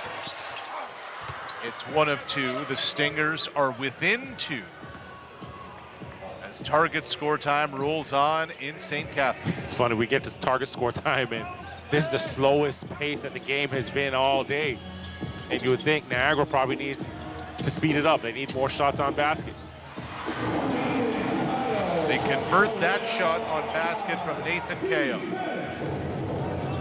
The Edmonton Stingers on a 4-game losing skid. Does it snap here? Hornsby rejected by Kayo. Wanted the foul, didn't get the whistle, and 12 on the shot clock. And Jordan Baker's gonna draw something up to try and win it right here. Yeah, a little defense by Niagara first right here. Hornsby trying to get to the rim. Kayo meeting him up above it. Gets the bumping. Great recovery on the block.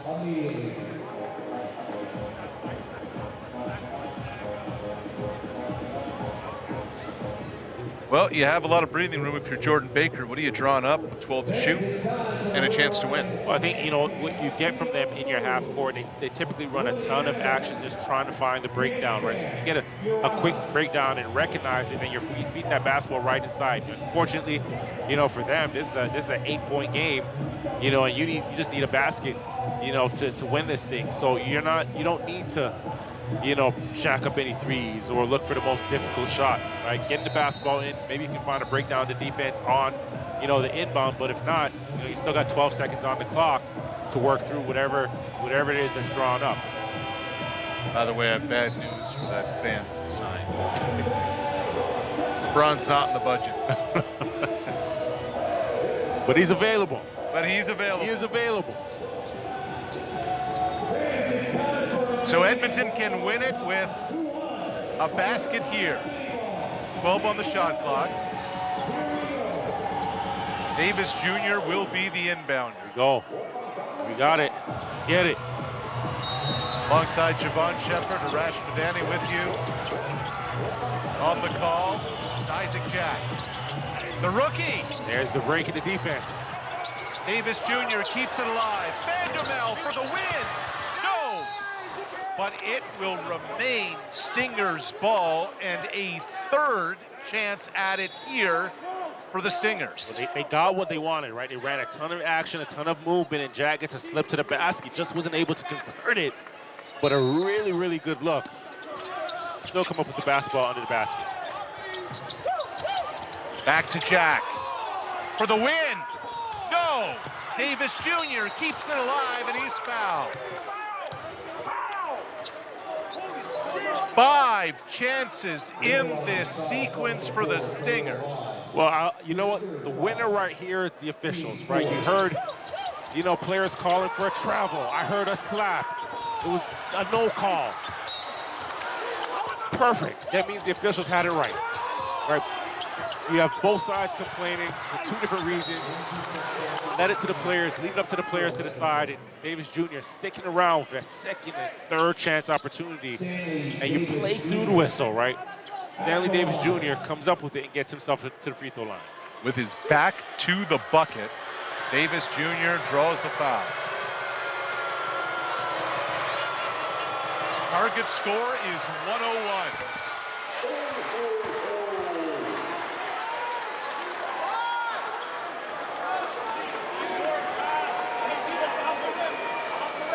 Bazzi, a 68.8% free throw shooter. In Niagara, he's the guy you want at the line. And the Stingers are a point away. The River Lions in need of a 10-0 run. Vinales loses the handle, regains, ripped away by Tay Donald. Up to Lindsay, and that'll do it. The 4-game losing skid is over. Scotty Lindsay wins it for Edmonton, and a sigh of relief for Jordan Baker and the Edmonton Stingers. Yeah, they played with a sense of urgency this entire game, right? And, you know, kudos to them, right? You look at both these teams today, and they had the clear identity. They were very intentional with what they wanted to do, right? And they want to run. They want to get up and down the floor, right? And, you know, even on that last play, defense to offense, you come up with a turnover, right? Vinales is on the floor. Tay Donald picking it out there, right? And then now you have a 3-on-2. Nobody settling. Get it to Scotty Lindsay. Nice little finesse through 3 defenders. And you come up with a victory to snap that 4-game losing streak. And a little peek over his shoulder, Scotty Lindsay gave Phil Jordan Chuente.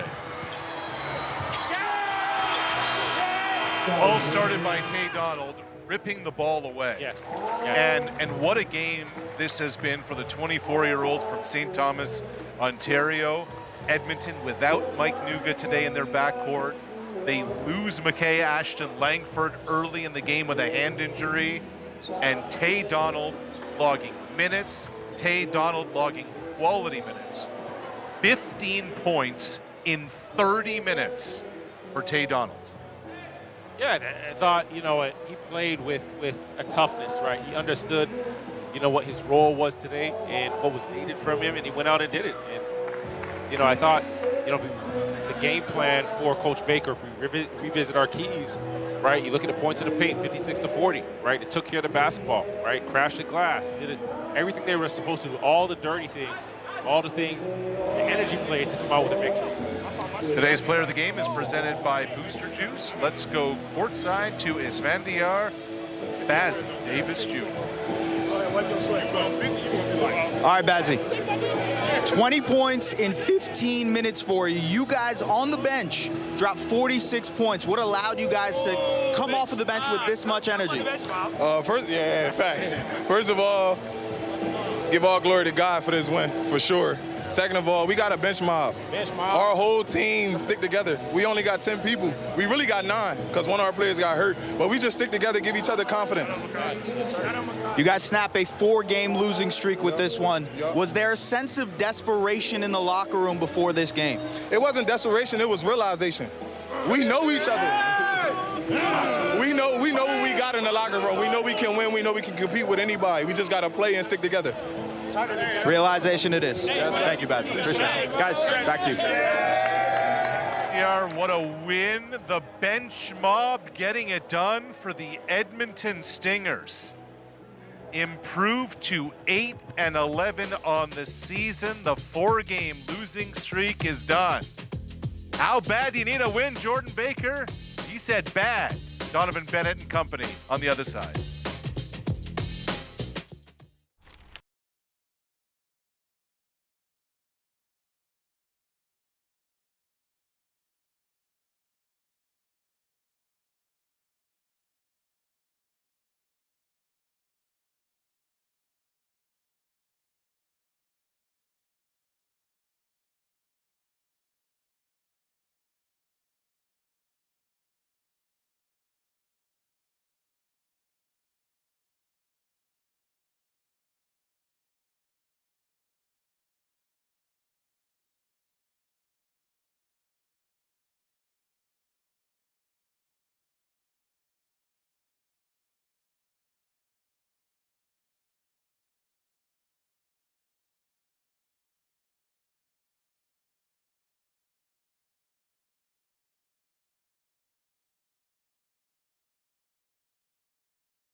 Welcome back. We've been talking a lot today about that playoff race heating up in the league. Well, one team maybe feeling comfortable is Scarborough. They're leading the way in the East. That's not the case certainly for fourth place Ottawa. Both of those teams meet at 7 p.m. Eastern on GEM. The implications of this one are going to impact the playoffs, and Edmonton back in that conversation with a big, comfortable win over the Niagara River Lions from St. Catharines. Come back into our CBC studios. Donovan Bennett, Tamika Nurse, Javon Shepard. Okay, we had it all wrong, evidently. Well, I had it all wrong, where I felt like Niagara was trending in the right direction, and Edmonton looked to change things to get back in the playoff conversations. They changed things starting in that second quarter, Tamika, and it bled right into the third. Absolutely. I feel like Edmonton took it very personally, what we said about them in the pregame. They were not a team that was not peaking. They decided that they would put their money where their mouth is today. And it did start in that second quarter. We talked about it at halftime, the run that they went on, but they came out in that third, just continuing where they left off in the second. Edmonton outscored Niagara 26-23 in that third quarter. You're going to see there a step back three in transition. A lot of their offense came in transition. This is a steal to an easy lay-in. They were great when they were able to turn Niagara over and get up and cause them to have to defend before they were able to set up in their defense. Teams are so much more hard to guard when you can play in transition and play with pace. And Edmonton did not take off the gas this entire second half and really made this a contest. And they should be in a discussion of raising up the standard. Yeah, all gas, no brakes. And when you talk about the discussion coming into the year, people thought Edmonton would be a team that challenged for the championship. And when asked Jordan Baker what has gone on, he said, we just need to hit some of our wide open threes. And they shot close to 50% today. Yeah, I thought, threes are rhythm, right? And when you see one or two go down, it becomes contagious and everybody starts hitting. I thought, to Tamika's point, they played with a ton of pace, right? 23 fast break points. They started with inside 58 points in the paint, and then that basket gets wider. When you see that ball go through the hoop, it's like shooting it into the ocean from the beach. And they were 8 for 19 from the three-point line. They looked like a three-point specialist team. That would be their specialty. But, really good job of sharing the basketball as well. And, credit them, because guys took those shots confidently. I thought they moved the basketball. They got paint touches and got it where it needed to be. Davis Jr. here knocking down another rhythm one. He was at the basket a ton of times in this game. But it all starts with, the tempo, the pace that you're playing with. And when you're sharing the basketball, everybody just feels a bit more involved. They did a good job defensively as well, where everybody was engaged, everybody felt invigorated, and then when you get on the offensive side, you believe you can make any shot, right? So I think a big part of that was, Davis Jr. started out really well, really aggressive. Hornsby, the leader of this team, he set the tone for the group, and they played like how I set the tone here, right? Okay. You also Tamika? said they couldn't shoot threes at half, so your analyst is not very good at your the job. proof is in the pudding. They shoot 32% on the season. They did a great job here today, but it started they were on mad. the inside. I mean, I will say, early in the game, our Rashmadani did say to you, how do they get better shooting threes? And you're like, that's not going to happen. Not impossible. That's exactly what you said. Did you guys listen to my keys, though? Oh, okay. All right. In fairness, I feel like I'm a parent here, trying to manage these two. In fairness, you did say Hornsby was going to be the leader, that, stirred the drink for the team. And when you look at him, led in 20 points, but it was everything else. He leads this team in rebounds and assists. On the day, he led them in points, rebounds, and blocks. He had his fingerprints all over the game, to me. Yeah, he's just a very complete player, and you can tell that he is the leader on this team. They look to him in all important parts of the game, and he was able to score in a variety of different ways. You had all of your starters for Edmonton score in double figures in this game. When you have a balanced attack like that, but you have a go-to in Hornsby that can put a bucket in, it's really hard to stop defensively. What I like about Hornsby as well, he has this calming presence about him. And that calming presence, it spreads this confidence throughout your team. Even when, things aren't going well or Niagara went on, a run here or there, when you look over at him, at your coach, when you look over at your leader, and they're just like, everything's okay, right? That sets the table for everybody. But they went out, did a great job shooting the basketball in transition, defensively, points in the paint. They did it all, and he was a big part of that. Certainly, he put respect on his name today. When people Google Nick Hornsby, they're not just going to get the author. They're going to get him because he put up some big numbers with a bestseller. And I just love seeing guys year in, year out continue to improve and improve. He's someone who we might see maybe with that MVP trophy on his mantle coming up this year. Now, They've got some work to do, however, before that. I love that he's got a hard hat mentality, as does our Esperhani. He's still working, and he caught up with Nick Hornsby. It was a wire-to-wire win for you guys. You guys figured it out throughout the game. What allowed you guys to get this win? Man, just our hustle and our energy. From the jump, we started off well. We know they have good players over there and a good team, and they also had their 4-game win streak. And we wanted to come out here and get off of our 4-game losing streak, and we did that. So, 46 bench points for you guys tonight. What gives you guys that energy off of the bench? Man, I truthfully feel like we have the best bench in the league, and I feel like every year it's like that. Our guys coming off the bench have all the confidence in the world. We trust them with everything. So we're comfortable with them coming in and doing what they need to do, and that's what they showed today. Thank you, man. Thank you. Appreciate it.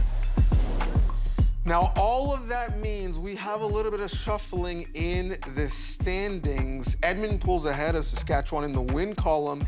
They do have a game in hand, so we see things getting tight down the stretch. That's certainly the case in the East as well. As Niagara, well, with this game, they actually fall back in a tie. In the loss columns, which you have to look at in the East, Montreal is tied with them in the loss column, but obviously, as you can see, Niagara has a game in hand on Montreal and 2 games in hand on Ottawa. So things getting real interesting in the East. Things are getting interesting in terms of Diamond League track and field as well. We had an outstanding race earlier today. Some great outstanding action. And as you guys know, the rivalry is often Jamaica, Nigeria. Well, Oblique Seville and Kinsola Ajayi had a second head-to-head in the Diamond League. Round 1 was a classic. Let's see what happens as we revisit round 2. There is Azu. Last year he had a remarkable year. He won the European Indoor title and the World Indoor title. And then he was 4th in the World Indoors in Torun. Lives in Cardiff. A run for Wales at the Commonwealth Games. There is Gift Leolela of South Africa, 5th in the World Championships last year. But he hasn't raced in 6 weeks. He set his season's best back on the 16th of May in China, where he ran well in the 2 Diamond Leagues. There he had a win and a 2nd place. There's Jordan Anthony, World Indoor Champion over 60 metres this year. He's only 22 years old. He was 2nd in Monaco last Friday, close to his personal best to Oblique Seville. Emmanuel Eseme, the African Championship winner, just a few weeks ago, came 5th in the world indoors over 60 metres, but he won in Budapest on Tuesday. In the last 10 metres, he came through strongly. This man, Oblique Seville, well, you can't write him off. He's the reigning world champion at 100 metres, goes in lane 5. He's the world #1, and he won here last year. He loves this facility. Beside the Jamaican, the Nigerian, Kinsola Ajayi. He is the world #2 this year. He won in Eugene 2 weeks ago. He's won the NCAA's, the collegiate title in the USA. He's mightily highly rated. And then in lane 7, Rommel Glaive, the European Championship bronze medalist from Rome 2 years ago. He runs for Great Britain, UK champion, most recently, just some 3 weeks or so ago in Birmingham. And Zarnell Hughes, well, he's out in lane 8. But this is a man who's been European gold medalist 4 times. He won the 100-metre title back in 2018 in Berlin, and then 4 years later took the 200-metre title in Munich, once again in Germany. Seville, Oblique Seville. His form this year has been quite fantastic. He's the quickest man in the world with 9.82 this year. The meeting record, by the way, belongs to Tyson Gay. Back in 2010, 16 years ago, the American ran 9.78. Now, that's only a couple of clicks away from Oblique Seville's quickest time this year, which he ran when he won the Jamaican title in the middle of June, 9.82. That was in Kingston, Jamaica. So the world's 2 fastest men go in this 100 metres. Oblique Seville goes in 5, the reigning world champion, and Ajayi of Nigeria in lane 6.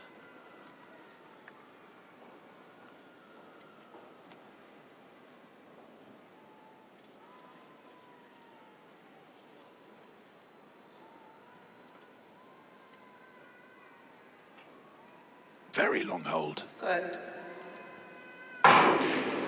Well, away they go. Great start from Oblique Seville. Ajayi right alongside him. Seville there in the line strip in the middle of it. Ajayi's getting ahead of him, or is he? He's going to get him this time. Ajayi takes the Nigerian there. Glances across. A little bit of gamesmanship at the Jamaican Seville. And look at the time. 9.84. Wow.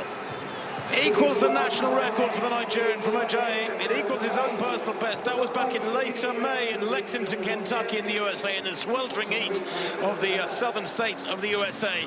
But Ajayi there has just changed the dial a little bit on the world sprint scene with that defeat of Seville.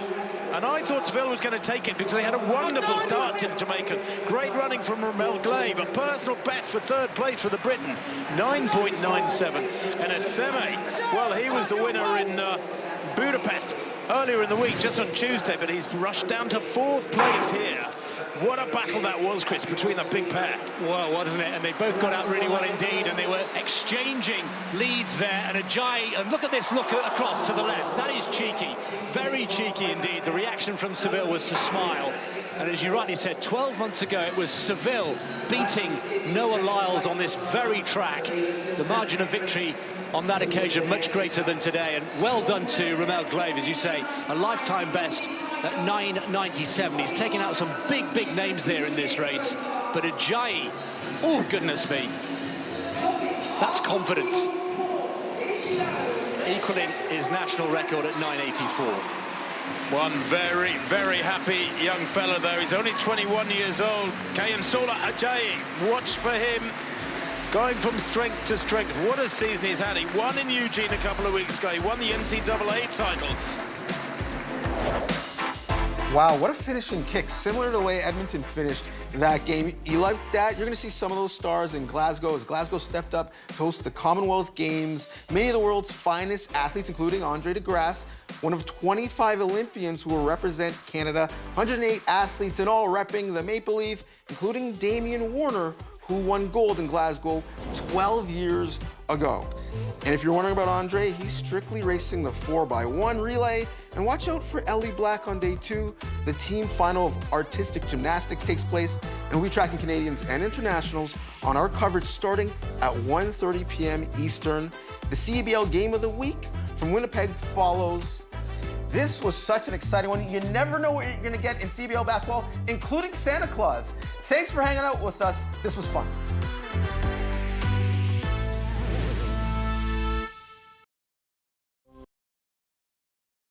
Program has ended.